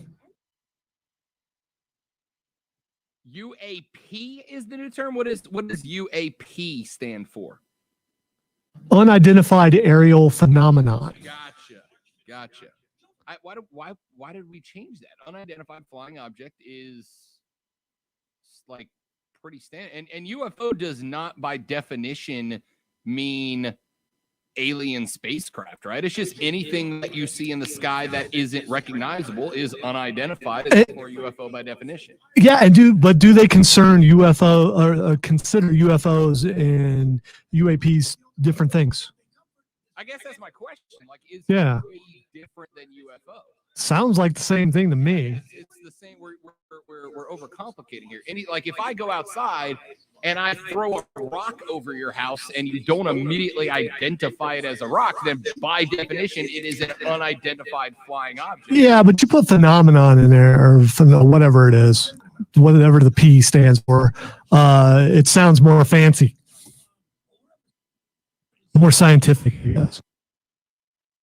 For upstate sports junkies. These pathetic junkies? Come on, look at them. You eat sports like food every day. Get hooked on the Rob Brown Show, noon to 3 every weekday on ESPN Upstate. Is this an opportunity by not getting in on this UFO discussion that's going on?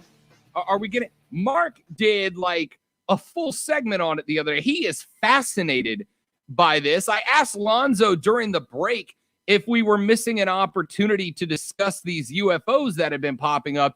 And Zoe, of course, is always down for a good conspiracy theory / UFO discussion.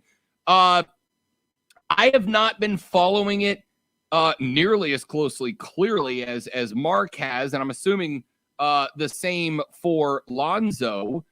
But they apparently are popping up. Now there's like a pilot in Alaska that went on the record with 60 Minutes and said that when he was flying, he saw UFOs. And by the way, very quick vernacular, UFO does not mean alien by definition. It is just anything that is flying and is unidentifiable. If a weather balloon goes up and nobody can tell it is a weather balloon, then it is by definition a UFO until it is identified. Or that drone that you're flying at night to spy on your neighbors, exactly. and people don't know what it is.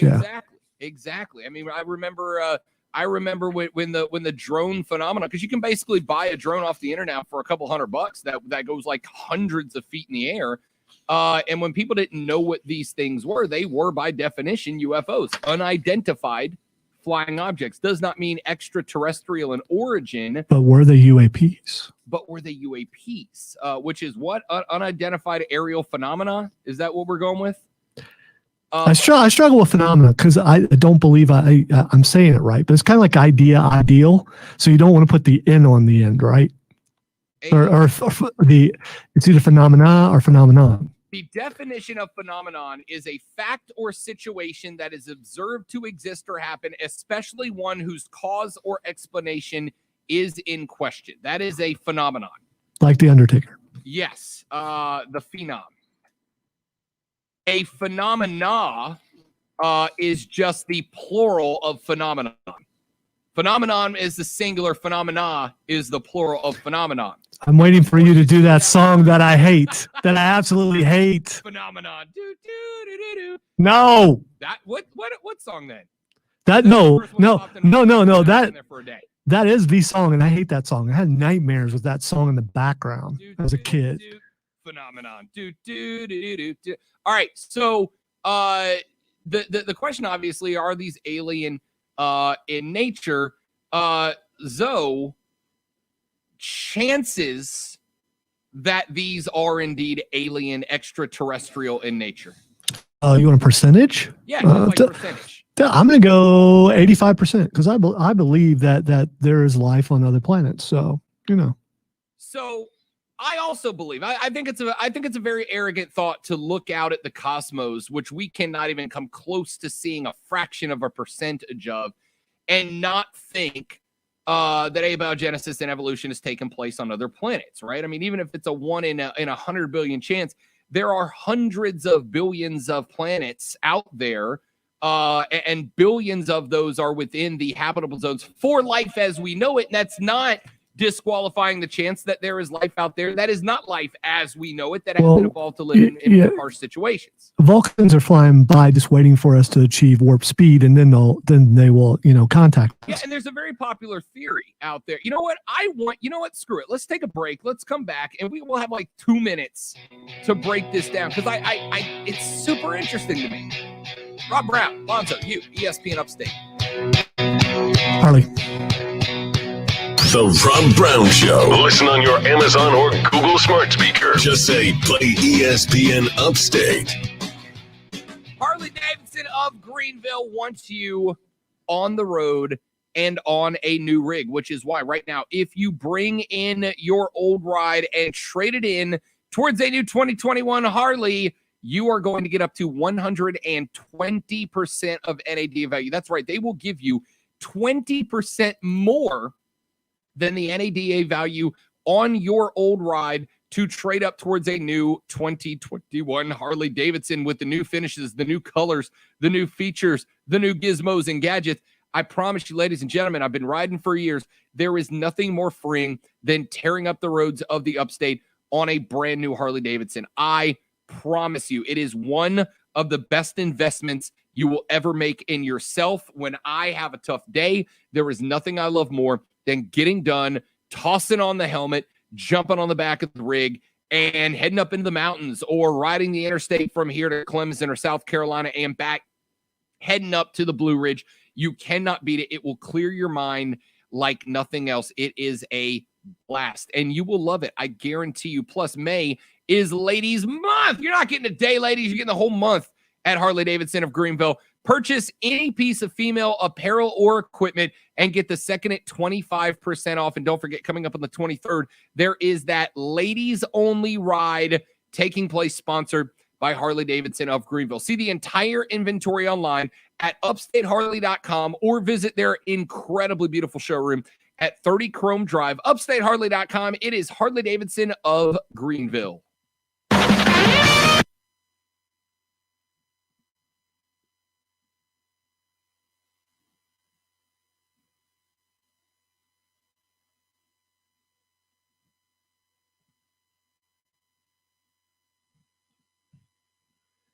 I suspect, Zoe, that the UFO discussion will be coming up again in the third hour because we're not fitting everything we want to say in like the 2 minutes we're going to have left.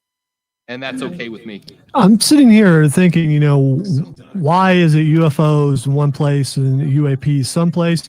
I think UFOs are kind of for the I'm trying to think of the best way to put it. Beer drinking, NASCAR watching type people, and the UAPs. This is the fancy people saying, "Well, we're intellectuals." By the way, there's nothing wrong with the former people that I was talking about, but those seem to be the people that see them more often, and usually it's like, "Well, you guys just don't understand science. That's the reason why you're seeing things that aren't there." But the fancy people, the elite, the people who think that they're, smarter than everybody else, had to rename it and make it something that sounds more intellectual. All right. I am frequently described by my friends as being in that second group of people, right? Like I am if you can't prove it, I have no reason to believe it can't, right? Like I do my best not to, I really don't take anything on faith. You have to prove it. What's the old phrase? Exceptional claims require exceptional evidence, right? I don't know that it's those people. I almost see it the other way around, though. I would think the people who really do believe that is aliens without evidence or extraterrestrial without evidence would change it, because people like me go, no, a UFO by definition is not extraterrestrial. By definition, it is just unidentified. That's the important part of this. Well, you've just proved my point as a haughty intellectual. And I'm saying haughty not as in, oh, he's a hottie, but more like haughty intellectual. Yeah. Your description just proves my point. What, that exceptional claims require exceptional proof? No, that there's an arrogance to changing what it is. I just really think that it has something to do with that. Why just suddenly there's a change without no one seeing it coming? And in the end, it doesn't matter. I mean, when aliens invade, it doesn't matter if they're AEPs or UFOs. They're still going to kill us all. Battle of Los Angeles is coming. 1 minute.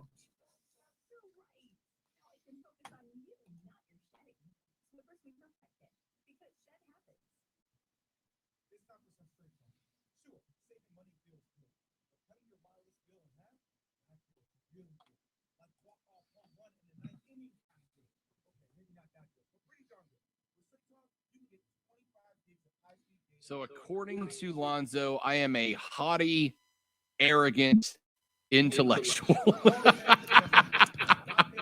In some ways, you already labeled yourself there. I just gave you confirmation. That's all. That doesn't offend me, right? Like that's a badge of honor to me. Like, oh, you're an animal. Okay, yeah. And I'm in the other camp. I believe in the supernatural. I have faith in things unseen, and I also believe in aliens, even though I haven't seen them before, because I believe God created man in His own image. But that doesn't mean He didn't create things on other planets. And I just find it hard to believe that we're alone in the universe. So we agree on that. That block we agree. It may be for different reasons. Join the Rob Brown Lockdown on Twitter. Tweet at The Rob Brown Show on the Upstate Sports Leader, ESPN Upstate. All right, Rob Alonso and you. I have a serious question. This is a serious question, all right? Here's my serious question. Coming up in the next segment, would you guys rather hear a discussion between Lonzo, I, and you, the listener, regarding these UFO sightings? Now, I will tell you that Lonzo and I, we were talking on the live stream during the break. We both approached this from a very different philosophical point of view. We agree on one baseline fact and pretty much disagree on everything else. With that in mind, would you rather hear me rip on Tony La Russa for being an old man who doesn't get it, or on the UFO discussion? Text us at 71307. Let me know. Back after this on the Rob Brown Show. ESPN. ESPN Upstate, WYRD Greenville, WORD Spartanburg.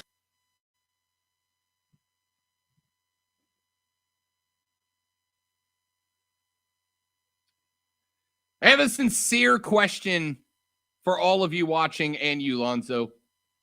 Are there any good mini golf courses in this area? Like, if I wanted to play mini golf, is there one course that would be the one to go to? Whether it's because it is like old and your grandparents played it, or it's new and fun and lighthearted. Like, is there a good putt-putt course around the area? I think the only one that I've really played is across the street. So, I mean, for convenience, there's one across the street, right? Yep. At Frankie's. Yeah. Oh, they got batting cages over there too, don't they? Yeah, they do. They also have rides, and they have a huge arcade.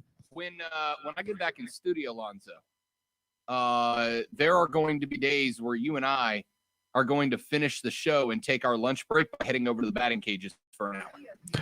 I don't know about batting cages. I'll hit the go-karts. Batting cage, I'll embarrass myself. You gotta step in the cage. I got a story about that. I bought my daughter a new bat. It wasn't the most expensive bat, and she went in the batting cage to get a little practice in, and she bent the bat. And we had just bought it the day before, which I was proud and upset all at the same time. Oh, that's right. So there's a free course downtown in Greenville. It's free, but you got to bring your own putter and your own golf balls. Is it fun though, Josh? Like, is it a legit mini golf course, or is it just like, here's an area with a big green and a hole at the end? Like, you know what I mean? Like, is it just like a regular putting green, or is it like a legitimate mini golf course?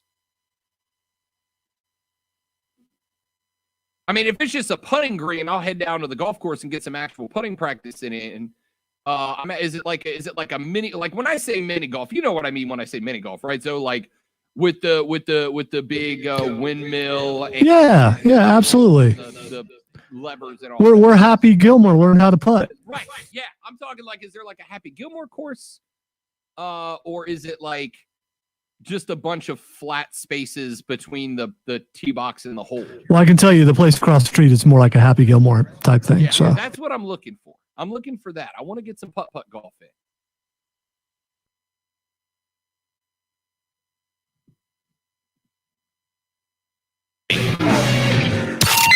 Warning. And check this out. For an official Rob Brown lockdown. Represents being real. Yeah. Real, unfiltered sports talk. Manufactured locally for the Carolinas. Lockdown. This is the Rob Brown Show. Yeah. Only on ESPN. ESPN Update. I am conflicted as we begin hour number 3, the Money Hour. The show, Savannah, Leigh from Personal News coming up here in about 15 minutes to talk Pga Championship golf with us. I am conflicted because I asked you guys, what would you rather hear?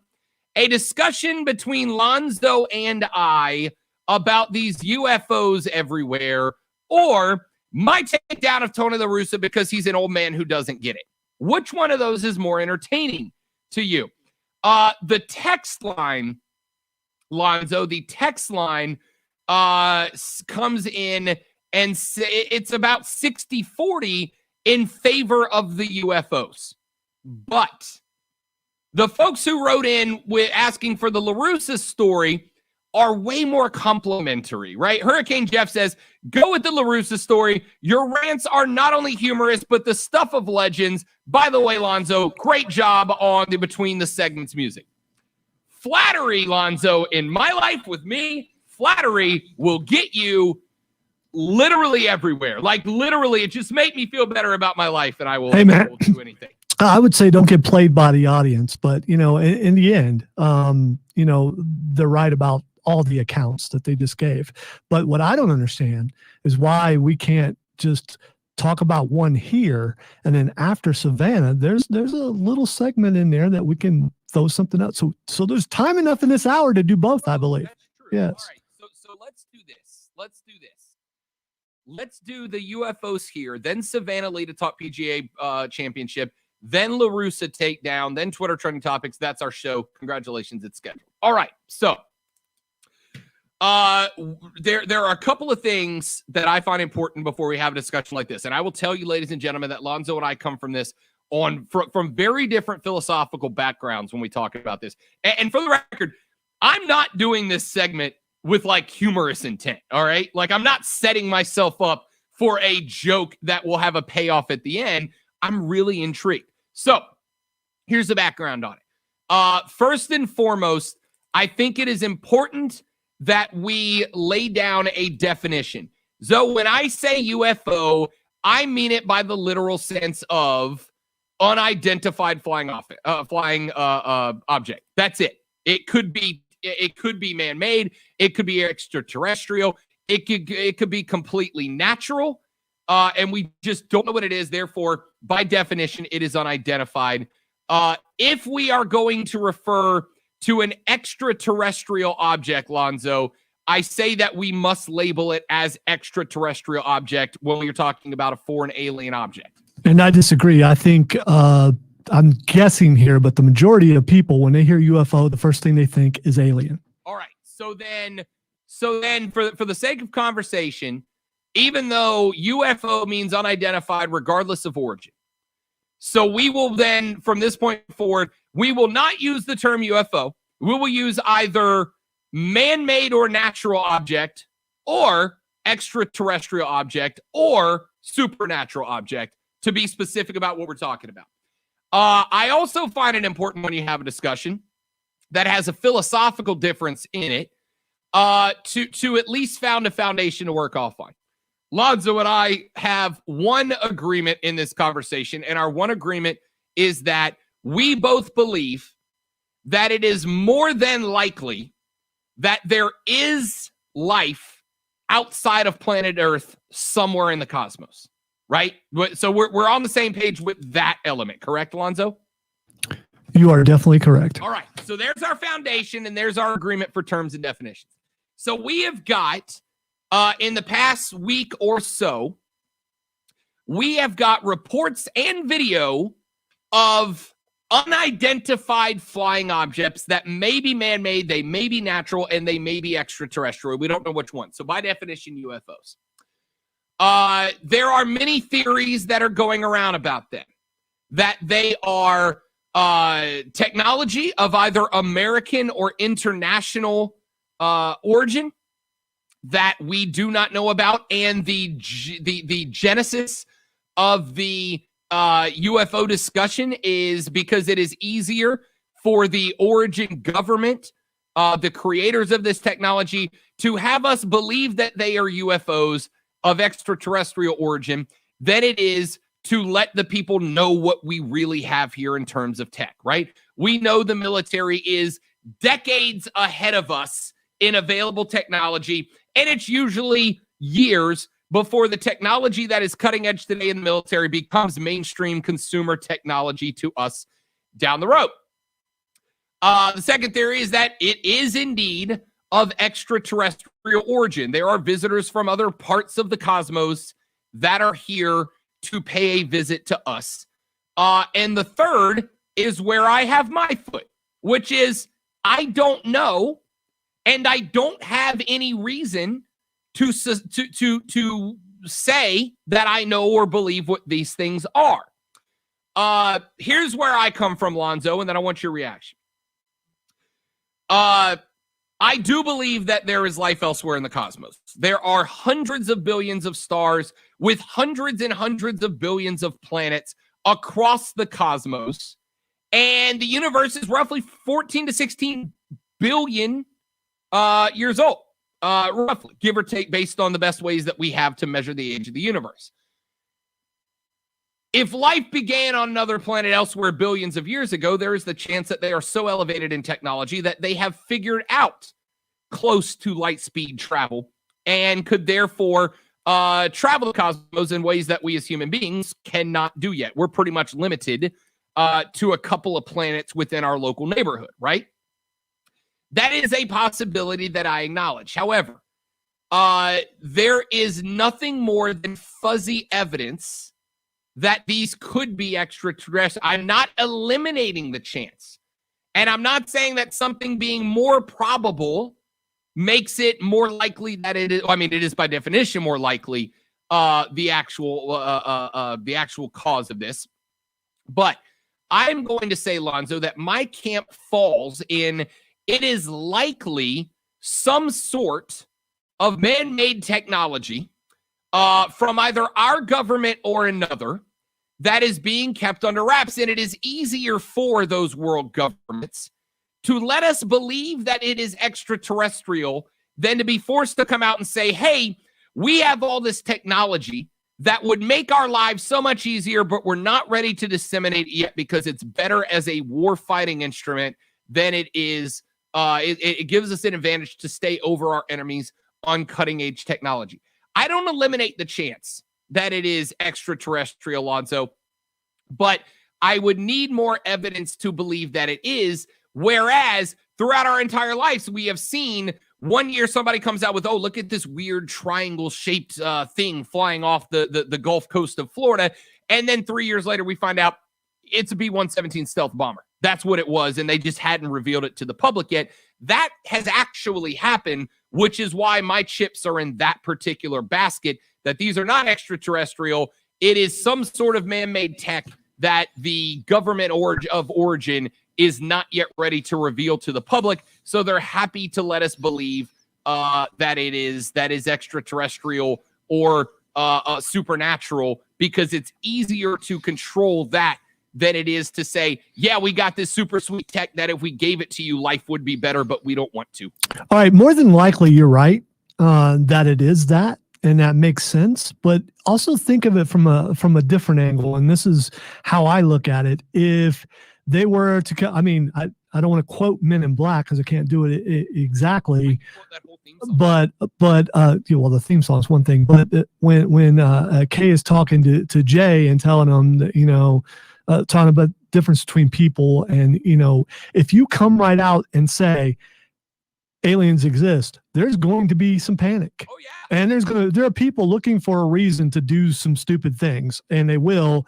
It's the end of the world. What do I care type thing. But if you know that the aliens are out there, and it's just a matter of time before they make contact to the point where there's no disputing, then what you do is you slowly leak footage from the Pentagon and from other places, putting it out in the public that these are things that we can't explain. These things exist. Then slowly, or you steadily start picking that up, and we've seen this in the last 5 to 10 years, more and more of these things are showing up. More things are declassified from the government, letting us know that these things exist. You slowly oversaturate to the point for when the aliens come, and you probably know they're coming and when they're coming, then you won't get as much panic. And yes, it's me looking at it from a government standpoint, and how do you ease the panic of people who believe there's no chance in anything that there are aliens, to looking up in the sky and actually seeing them. So more than likely your scenario is right, but if you knew the aliens existed and you are a government and you know that they're coming soon, wouldn't you do it this way, the way they're doing it? Slowly starting to declassify, slowly starting to get it out there, slowly starting to make it look like the people just write off as they're crazy conspiracists. Now, slowly you change the name of what a UFO is. You do all these things to ease the shock of when they do show up. Yes, that is fair. And I would agree with that would be the process and the way that I would handle it. Now, I don't mean this as this is an insult, because I don't think this term is always an insult, but that is by definition a conspiracy theory, right? Because there is a government conspiracy to slowly roll out, etc., and that's fine. And it's not about, of the ones I've heard, it is far. By the way, it's not necessarily a conspiracy. I'm just saying a method to ease something in, and it can be anything. But in this case, it just happens to be extraterrestrial life. But that's a way to ease anything into. It's by slowly putting it out there, slowly building it up, slowly put it in the lexicon, the pop culture, whatever, to make it acceptable, and then suddenly there's no longer shock. Yeah, you're right, and that's I would agree that would be the way it would be done. Although I don't know for a fact. That's a fair thought. But I. As what did you call me during the break? A haughty, arrogant intellectual that I am. Push his glasses up on brim of nose. Let me correct you. Haughty. Yes. A haughty, arrogant intellectual. When I am trying to formulate a belief, I have to base it off of logic that comports to reality. What we know for sure. What can be proven and demonstrated. Wait, comport. What's that? That's where you put your car when training, right? I can. That was really funny. I can show you that in the past there has been technology that was not introduced to people that has been discovered, defined as a UFO. That would be not necessarily by definition extraterrestrial, but something can't be identified. And then later on, it comes out that nope, it was just a new government plane or drone or prototype, etc. I can show you that. That comports to reality as we know it, the experience that you and I share of being human beings on planet Earth, which means that as of now, that gives me a foundation of verifiable fact that I can plant my feet on. That I can say this is a true thing that has happened. Therefore, it is far more likely that is what this is as it is happening. Let's get, who do we have? Andrew on the line wants to join in the conversation for just a minute before we get Savannah and Leigh in here. Andrew, I got a couple of minutes for you, buddy. Thanks for calling and taking the time. Jump on board, man. What you got?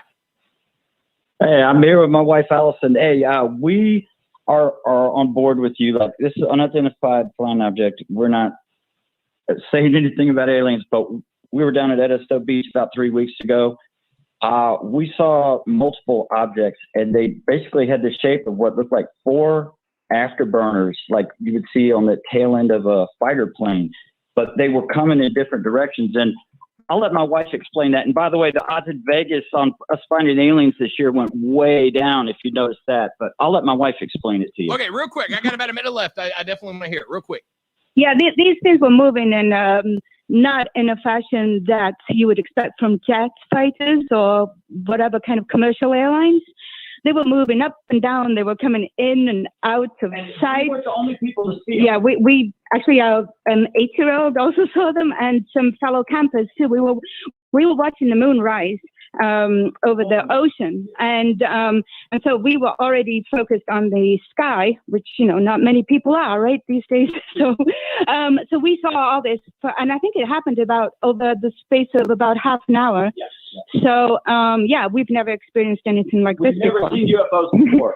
although I have investigated, I used to be an investigative journalist in the UK, and I once spoke to Nick Pope, who used to work for the British Ministry of Defence and is now on Ancient Aliens, and he told me that 5% of all the reported cases are just absolutely unexplained. This was back in the late 90s, and he was working for the UK government at the time. He said 95% of reports can be explained, but 5% remain absolutely unexplained. They have no scientific explanation for whatever is discovered, like some kind of foreign object inside someone's body, etc. That's not me saying it. It was Nick Pope. So blame him. Interesting. Hey, here's what I want, because I've got to run to break, guys, but I want you guys, maybe early next week if you can, will you guys call back into the show and for the beginning of a segment so we can talk about that a little bit? Would you mind? Oh, absolutely. Yeah, we'd love to. All right. One day next week, if you don't mind, pick a day. I want you guys to call back in because I want to have that conversation. I appreciate it. Thank you very much for chiming in. So I did not know this is what's happening today. Yeah. I'm interested. I want to have the conversation. I really do. Yeah, that was fun. I really do. Absolutely was fun. I wish we had more time. I want to have the conversation. All right, here's what we got to do. We got to run to our break because Savannah Leigh is coming up in the next segment. So I got to tell you, I'm a huge golf fan, and golf sounds boring right now.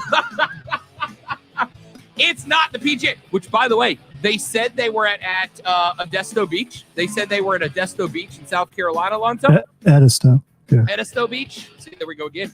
Edisto Beach is just a handful of miles south of Kiowa Island and the Joint Base Charleston Air Force Base in North Charleston, as well as Shaw Air Force Base near Sumter. Could we have some golfers talking about UFOs next week? I am here for it.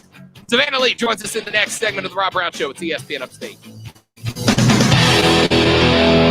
The Rob Brown Show. Listen on your computer anytime. Lonzo, I have a very sincere, important question. What are you doing tomorrow night around 6:30 to 7 p.m.? What is tomorrow? It's Thursday. I don't know. Probably nothing. Could I break you away? And I will ask Miss Lisa with utmost politeness. Could I break you away to do like a 30-minute ESPN Upstate round table where we only discuss UFOs? Yeah, I'm down. Yes.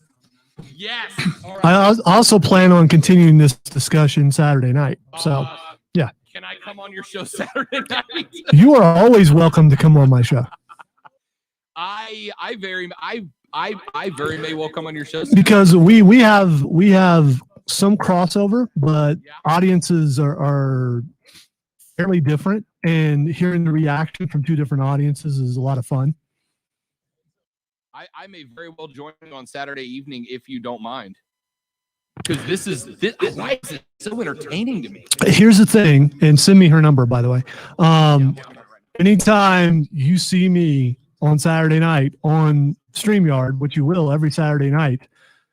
The Upstate Pulse on Facebook for those of you watching. Make sure you follow it and like it. Yeah. Just jump in, and I'll see you in the green room and just throw you up on there. Yeah.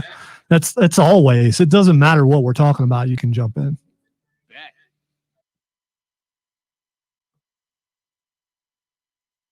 Joe, you have just kicked off a new idea. We are absolutely, because here's the thing. We've got to discuss UFOs. We've got to discuss Bigfoot, Sasquatch. We've got to discuss aliens as a whole. We already know how you feel about Sasquatch, but that's fine. It's the same way I feel about aliens, to some degree, with the definition. No, you are angry and offended by Sasquatch. So, because here's the thing with Sasquatch. With Sasquatch, he can't fly into space to escape us, right? With that, he can if he's from outer space. Here's the thing: if I put you in a blank white room and I turn off all the lights and it's 100% dark, and all I give you to look around the room is a laser pointer, right? And I tell you that somewhere in the room there is a needle, right? There's a needle. You may or may not believe that there is a needle, but it would be a frustrating, exasperating search because you can only light up a tiny part of the room at a time. I just want to point out, I would find the needle because I'm Batman. Yeah, except for, Zoe, there's a chance there's no needle. There's a chance there's no needle, right? There may not be a needle in the room, and you're spending hours looking around the room with just a laser pointer. That's aliens, right? That's aliens. Maybe they're there, but we can only see this much of the universe at any given point. And they move instantly. By the way, it would be like locking you in the room, turning on all the lights, telling you there's a needle in the room, and you can just look and go, no, there's not. There's no needle here. I don't know if you've also noticed that there have been strange radio signals coming from a couple of different planets, including one, was from Venus last week, from Voyager, I believe, picked it up. So, I mean, suddenly when you know what to listen for, maybe you can actually hear it. Yeah, but radio waves can be generated in lots of different ways. Radio waves does not directly correlate to intelligence by definition. I'm going to be watching so many freaking conspiracy videos tonight. So many.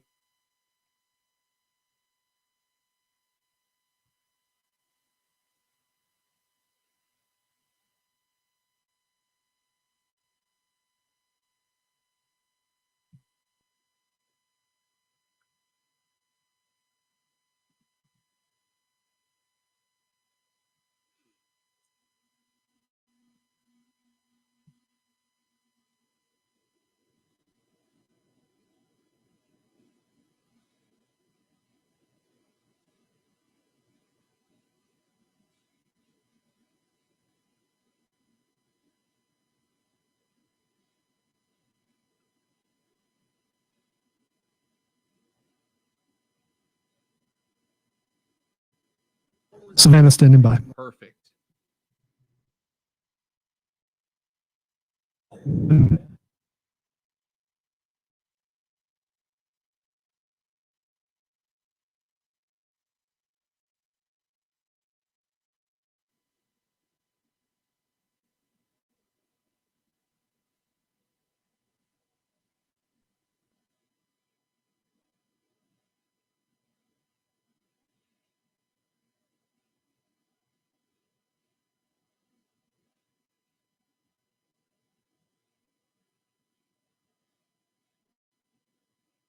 I wonder, does alien belief, does education have anything to do with, are higher educated people more likely to not believe and lower educated people more likely to believe? I'm sure there's a study out there somewhere. This is you setting me up to sound like a haughty, arrogant intellectual, though. That's what you're doing right there.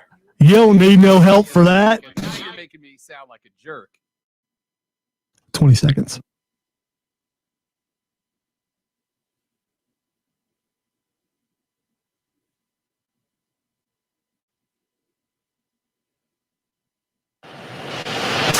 He's not messing around. Real, unfiltered sports talk on the Rob Brown Show. ESPN Upstate. The Rob Brown Show back on your radio. This is ESPN Upstate. I am Rob Brown. Lonzo at the helm to the phone lines. We go to welcome in a friend of mine on and off the air from the Brunswick News. She is our PGA Tour insider. She is the great Savannah Leigh, joining us here on the show. Savannah, how we feeling PGA Championship weekend? I'm just excited about a major championship. I feel like I've been counting down this since the Masters ended, and so I'm really excited because I love Kiowa. Kiowa is probably one of my top 10 bucket list courses, and so I'm excited to see it this week. Oh, yeah, it's going to be great. I have to explain before we start talking golf why we were a couple of minutes late calling, because I also have to get your opinion. We stumbled into the conversation on these UFOs that people have been seeing around the country, and we have got people in every camp chiming in. I think that they're man-made. Zoe says there's an 85% chance that they are extraterrestrial. We've got callers on both sides of the spectrum. So before we talk golf, we really got to get to the important stuff, Savannah. Are these things man-made crafts that we just don't have ID yet and the government doesn't want to let us know what they are? Or Are they alien spacecraft, and are we being visited? Take a side. Don't sit on the fence, Savannah. Which one are they? Oh me, I feel like it could be either way. If I'm being honest, like the government could be doing this stuff, but then again, it's just like, how do we not know that they're not real? I'm on the fence that they're real. They're extraterrestrial. They're intelligent beings out there, and I think they've been to Earth at one point in time, and now they're coming back around again because, well, the world is not the greatest place right now. So I think they're maybe coming back to figure out how they can fix it or something. I don't know. I think they're real though. Like, I don't think going even one level deeper than us. I like it. All right. PGA Championship, Kiawah Island Ocean Course this weekend. And I am pumped, Savannah, because this is the longest course ever to host a major. It is over 7,800 yards long. But it doesn't just bite up. My first thought, I think a lot of people's first thought would be, well, this sets up for the long hitters, right? This sets up for the Deshambos on tour, but maybe not, because you got bad crosswinds you got to deal with. It's a Pete Dye course, which means a lot of success is determined on decision-making. It's a chess match where you got to be 2-3 shots ahead of where you are on the golf course. What has got you most excited about this course? I'm excited that it's 7,800. It's the longest, course in major history, and I think it's going to be fun to see the guys kind of taking shots and taking some aggressive approaches, maybe. And even if Bryson, he's incredible off the tee, we all know that. But I think it's going to come down to the approach shots and being really strategic in your club selection there. Because with John Rahm, he was talking about he used a 5-iron, but then Zach Johnson has to pull out a fairway wood, and so I think it's going to come down to kind of consistency in your approach shots more so than off the tee. But I mean, we'll see. I mean, Roy won here the last time they were here, but it wasn't nearly this long. I'm excited to see how it goes tomorrow, because everybody wants golf courses longer to restrict Bryson and the other long hitters, but I think it's going to come down to the artists. That's just because that's what golf is. Like, golf is an artist game, in my opinion, and those who can, create their shots and be as creative as possible without just overpowering a course can handle any yardage, in my opinion. Savannah Leigh from the Brunswick News joining us here on the program. And Savannah, I hate to ask, I don't know if you're somewhere maybe you can walk outside or to a window and get a better signal. We're having a little bit of a connection issue off and on. Yeah. You're all good. We'll keep going and unless it cuts out on us. So this course, you mentioned it just a second ago, which is it's a puzzle, right? It's a chess match. It's 3 shots ahead of where you stand on the golf course. And that, to me, sets up not for a guy that plays scramble golf. I mean, I'd love to see Bryson go out there, bring out the long stick, and just bust this course up. But it's not that simple. I think you've got to play a much more strategic game of golf than just let her rip and see what happens. There are going to be spots where they might be set up for a long drive, but going 310, 320 isn't the right call because it makes for a more difficult second shot. If it does come down to being an intellectual game of golf as much as a physical one, is there anybody on the entrant list that you think that sets up for success, maybe more than some of the traditional long drivers? I think someone like Zach Johnson would be a guy that kind of keep an eye out for, because he's playing really, really well. And another name would be Matt Kuchar. He's top 5, I believe, last week, and he's playing really well too. I think he's one of those guys that take a lot into each shot and strategize and stuff. And I think Zach Johnson, he's won a Masters, he's won an Open. I'd love to see him win a PGA Championship. I just enjoy the way he plays golf, and it's so a name that people may not really think about, and I think that's him. And I've seen a few people kind of pick him this week, but it'll all just depend on if he can stay accurate. But I love the way he plays, and not to be that person, but Roy is a great great player when it comes to artistic shots, and so he's somebody that I think to really watch out for this week. I'm not going to pick him because I don't want to diss him, but I like what he's doing right now. I think he's figuring some things out, and if anybody knows how this course plays, it's Roy. So usually going into the a major, I pick 3 guys that I'm going to bet on. I pick 3 guys that I'm going to put a little coin down on. and see how they work out. And Rory McIlroy is a favorite. And I got curious. So we went back and we looked at Rory's history at Kiowa, which is a course that's been very good to him. An 8-shot victory at Kiowa the last time that he won there. He was 11 under in the final 2 rounds. The biggest margin of victory at a PGA Championship, and it was at Kiowa, but it was 9 years ago, back in 2012. We know that he has 1 victory in his last 18 months. It was at Quail Hollow 2 weeks ago. Rory, the betting favorite at plus 1,100. Talk me into or out of making Rory McIlroy one of my 3 bets to win this weekend. I think it's safe to bet on this week. He's figured, like I said just a minute ago, he figured some stuff out at Quail Hollow, and I think that win gave him, the confidence to say, you know how to do this. Remember, you are a winner. And so I think he's gaining a lot of momentum and took last week off. He didn't play Byron Nelson. So he got, the week off, and he's been working on things. And, to be honest, when Rory's on and Rory gets that competitive drive in him, it's really hard to beat him. And so if he can come out with that constant grin that he always has when he's playing well, and he's hitting it, and he's able to make plays, I think he's somebody to really put on your radar. I mean, I know it may be like a cliche pick to pick him because, everybody has him as a favorite, but if he figured out what he needed to off the tee, then he's going to be dangerous. He likes this golf course, and he knows how to win on it. And if he puts the pedal to the floor, he very well could produce another win like that, depending on, if anybody else has a really hot win.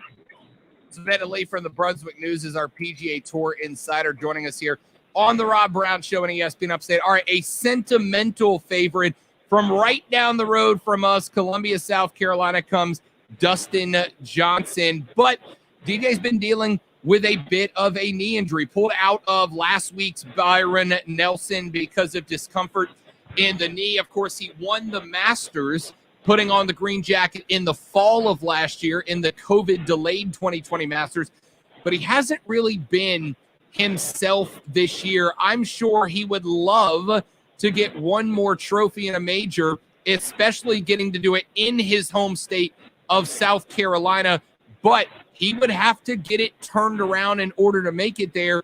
Any chance that we see DJ lifting a trophy on Sunday?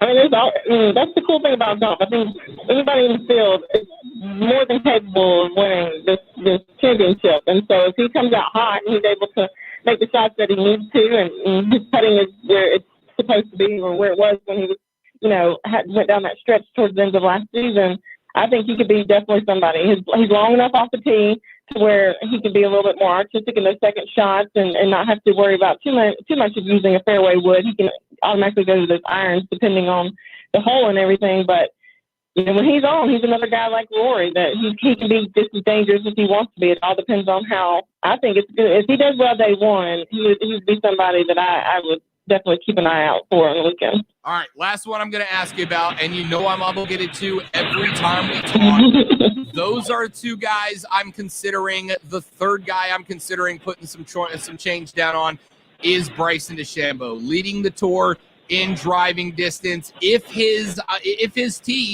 drives are finding the fairway, then this guy has got potential to be there. I talked about the puzzle course. You got to put all the pieces together at Kiowa at the Ocean course.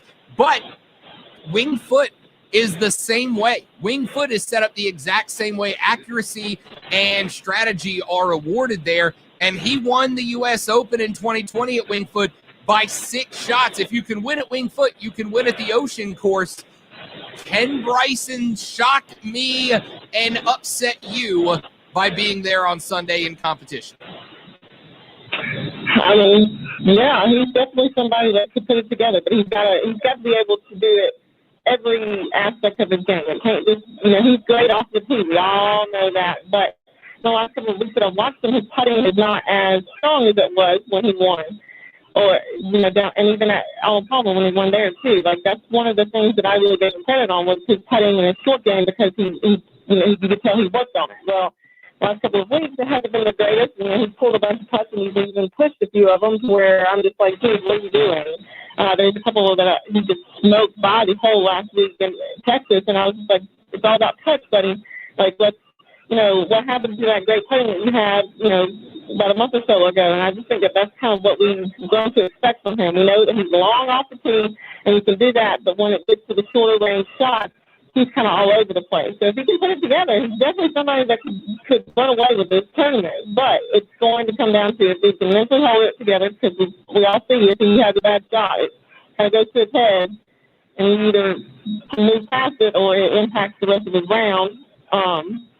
Or, you know, he could that's just kind of where I'm at. Is that I want to see where he is mentally and then where his short game is, because I feel like he's been working a lot on getting that driving a little bit more accurate and hasn't been doing as much with his short stuff. But to me, that's kind of where, you know, you win golf tournaments on the greens and then you approach shots and your short game. And so that's where I'd like to see him improve. But I mean, if you want to put money on, put money on. That's not somebody that I'm choosing. I think it's going to be, somebody a little younger or kind of up and coming or even kind of a veteran to win it this week. But Bryson will always be relevant in these types of situations.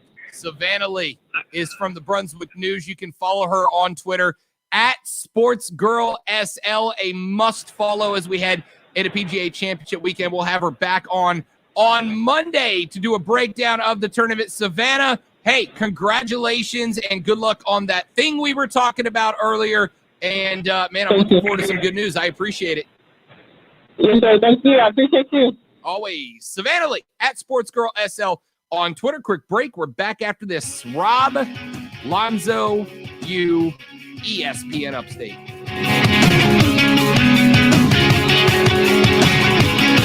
The Rob Brown Show. Listen on your Amazon or Google smart speaker. Just say, play ESPN Upstate. This is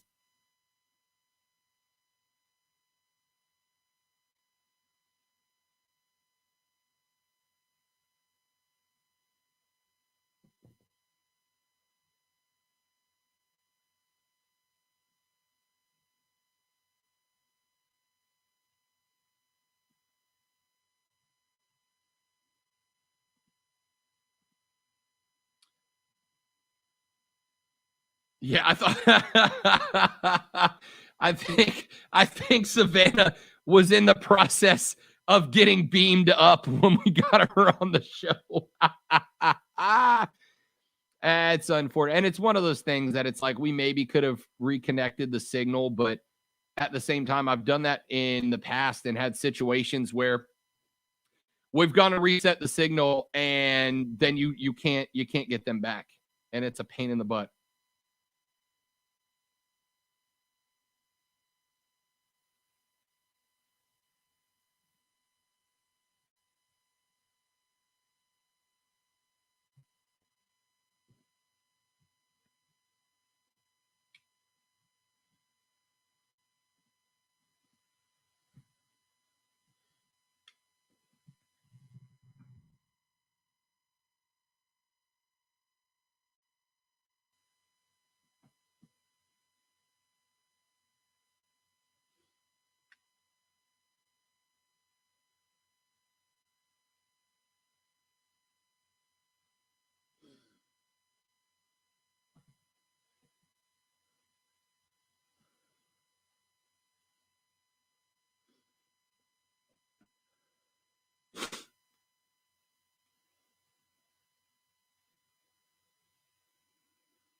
So the working theory in the chat, Lonzo, is that Savannah was in the process of being beamed up by revealing the alien conspiracy on the air.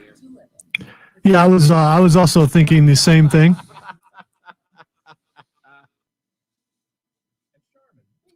One of the lady friends, friends lives in Table Rock, and said last year there were 3 bear cubs that were born outside her house, and the bear cubs came back this year. So there's just 3 black bears hanging out, eating the seeds out of a bird feeder. All right, so it must be the glare or something, but it looks like one of those bears is holding a fishing pole. I mean, that's what it looks like from here. They're evolving, Lonzo. No more trying to snatch salmon out of the air when they jump anymore. Like primitive bears.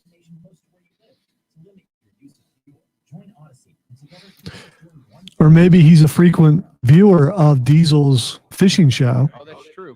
And, got some tips. 1 minute.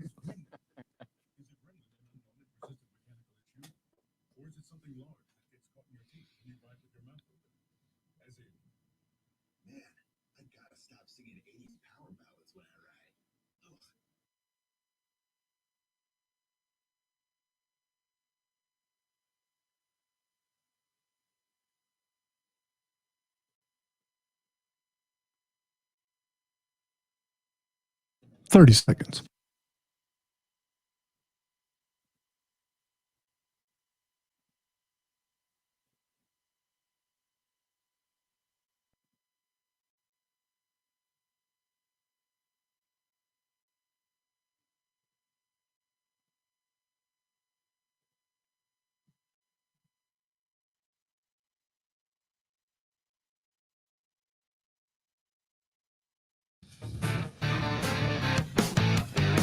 All right, the Rob Brown Show rolls on. It's ESPN Upstate. Look, I didn't plan. ESPN Upstate. There we go. Now I can talk. Sorry. Robert, sure that's on you later. Tony La Russa is just, why would you hire this guy? Why would you have hired this guy? A guy that had tremendous issues during the offseason. A guy who's been, just not really well connected. And now he's losing the locker room. Let me set you up. The White Sox were playing the Twins earlier in the week. And in the 9th inning, the White Sox were up 15-4. And to the dish comes Yermin Mercedes. The Twins had thrown in a position player to pitch. They had thrown in a position player to pitch. Williams Astudillo. He threw on a 3-0 count a 47.1 mile an hour pitch just to try to register a strike, right? They didn't want to waste any more pitchers in that match, which is the correct thing to do. Well, Yermin Mercedes, up 3-0, decided to blast it into low Earth orbit, got a home run, went up 16-4, and the unwritten rules of baseball struck back. Well, Tony La Russa came out and had some things to say about the shot. He was not happy. Here is what La Russa had to say about Yermin Mercedes taking that ball to the yard. He made a mistake. So, there'll be a consequence that he has to endure here within our family. But it won't happen again because Joe will be on the lookout and I will be too, and we'll go running in front of the pitcher. We have to. No, he's not going to do that again. I heard he says something like, "I played my game." That no, he doesn't. He plays the game of Major League Baseball that respects the game, respects the opponents, and that was not. And he's got to respect the signs. When he gets to take sign, he takes. So that's what La Russa had to say. All right. He said he's not going to do it again. Respect the game. Take the sign. Yada, yada, yada. He said, quote, "I was upset because that's not a time to swing when it's 3-0. I happened to look over there, and I know the Twins knew that I was upset. Third base coach had given the take sign. I just think that Yermin was locked in. He in a studio. They know each other from different competitions. He was locked in and thinking, I've got to get him. I've got to get him good. He missed a 3-0 take sign with that kind of lead. That's just sportsmanship and respect for the game and respect for your opponent. He made a mistake, so there'll be consequences that he has to endure here within our family, but it won't happen again because Joe will be on the lookout, and I will be too, and we'll go running in front of the pitcher if we have to, end quote. Well, Yermin Mercedes fired back after Tony La Russa had that to say. Here's what Yermin had to say.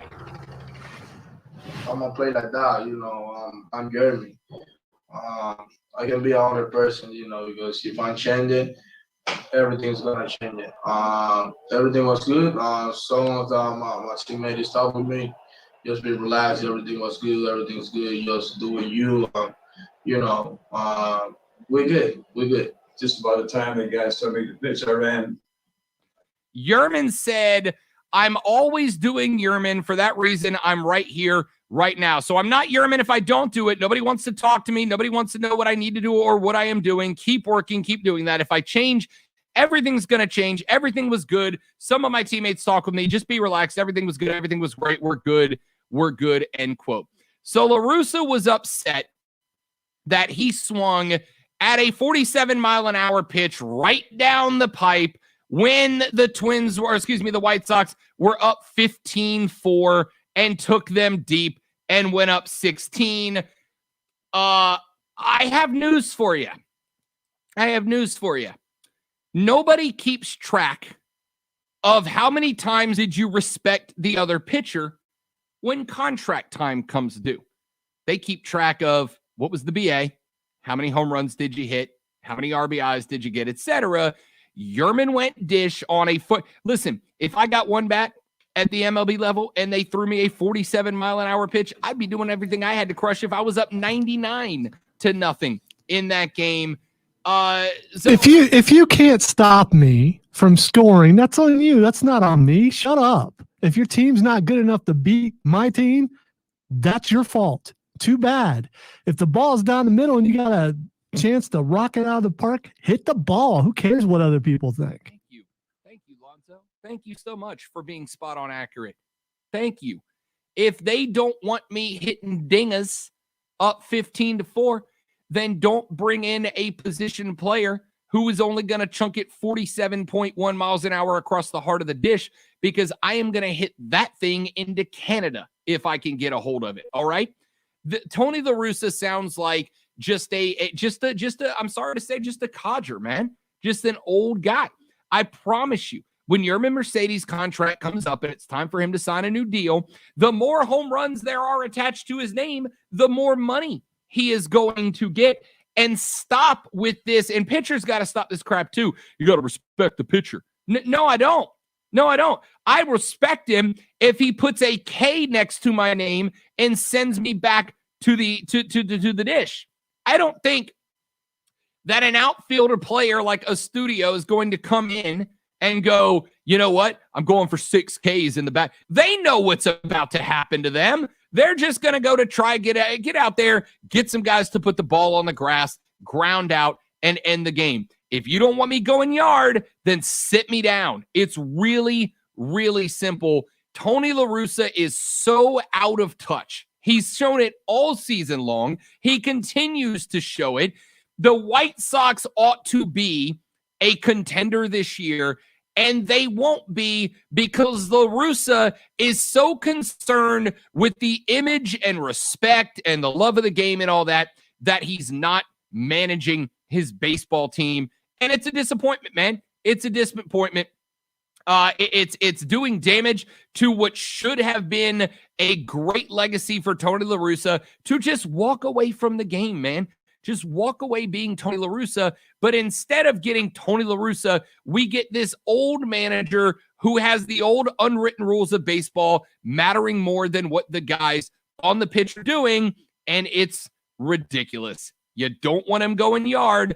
Don't put a 47.1 mile an hour fastball across the center of the dish. It's not that tough. All right.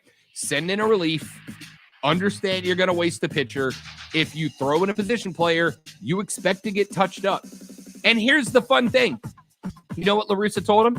If it was 3-1, I wouldn't have minded him swinging. Really? You didn't mind him swinging at 3-1, but it was a huge problem at 3-0? Man, knock it off. Quick break, abbreviated Twitter trending topics to end the show next on the Rob Brown Show and ESPN Upstate. Golf cart. The Rob Brown Show. Listen on your Amazon or Google smart speaker. Just say, play ESPN Upstate. The Upstate golf cart is available now, and supplies are limited, ladies and gentlemen. For just $99, you're getting to play 9 of the most beautiful Upstate golf courses available. That's less than $15 a round. That is less than $1 a hole. That is more than a 75% discount. And tell me there is a better activity to undertake in the beautiful Upstate spring weather than getting out there, knocking the little white thing around and having some fun. I promise you, there isn't. There's just not. So get yours now because supplies are limited. They will sell out. Pick up yours today. Go to upstategolfcard.com to learn all about the details, see the courses, etc., and to buy one for you, for your family members. Great Father's Day gift. That's just around the corner. It's the 2021 Upstate Golf Cart available now. On the 106.3 WO.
All right. Let's see. Diesel's on air at 8, right?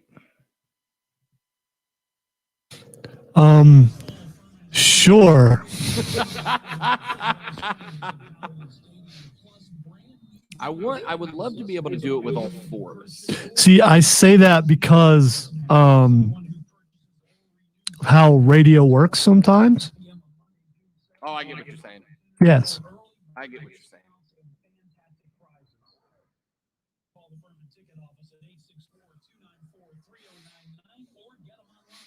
So I don't know what's allowable on his front as far as that goes. So you might want to text him and ask him.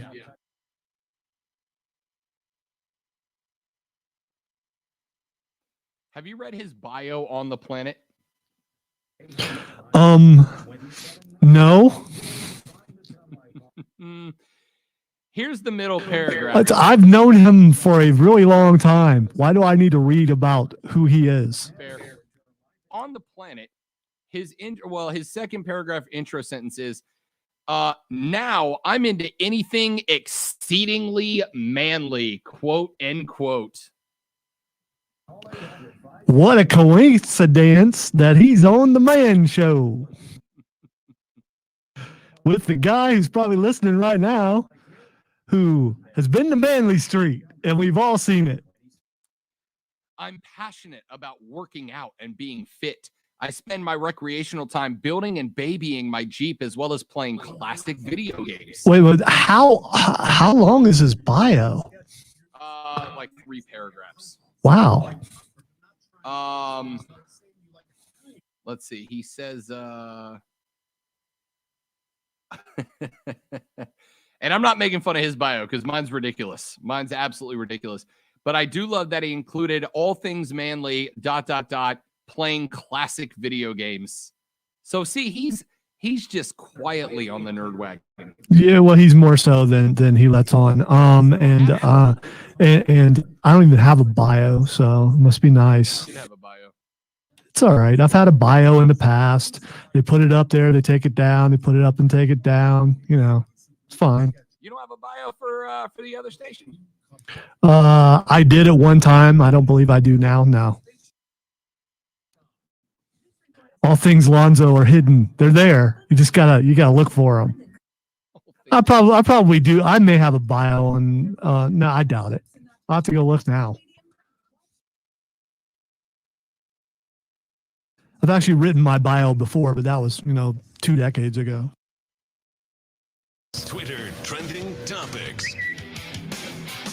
All right, now that I'm depressed, thanks to Rob, let's go to Twitter trending topics, which we only have a brief time to talk about. So maybe only time for one. Let's go with Friends Reunion. I was so waiting for UFOs to be HBO Max, I believe, is doing a Friends Reunion. I got a bunch of texts about it earlier this week. It is not going to be an episode. It is not an episode of Friends. They are just bringing back the cast to basically do a podcast. All right. Podcast. The trailer just dropped, and it shows them all on couches. I haven't watched the trailer, so it looks like talk show format, reminiscing type thing. It's just a podcast on camera is all. And don't get me wrong. I mean, I'm sure I'm interested. Like, I'll probably watch it. Friends was for a while the pop culture phenomenon, but I thought it was going to be an episode, and I got pretty pumped about that. All right, that's going to do it, boys and girls. We hand it off to Mark, Ryan, and Diesel. I will also tell you that stay tuned to the website because Zoe and I were talking about doing a live stream where we only talk about UFO stuff tomorrow. Good chance that's happening. All right, I'm just saying. Don't drink and drive. I'll punch you in the face. For Lonzo, I'm Rob. Thanks for hanging out. Have a great rest of your Wednesday, everybody. We're back tomorrow to try it all over again on The Rob Brown Show and ESPN.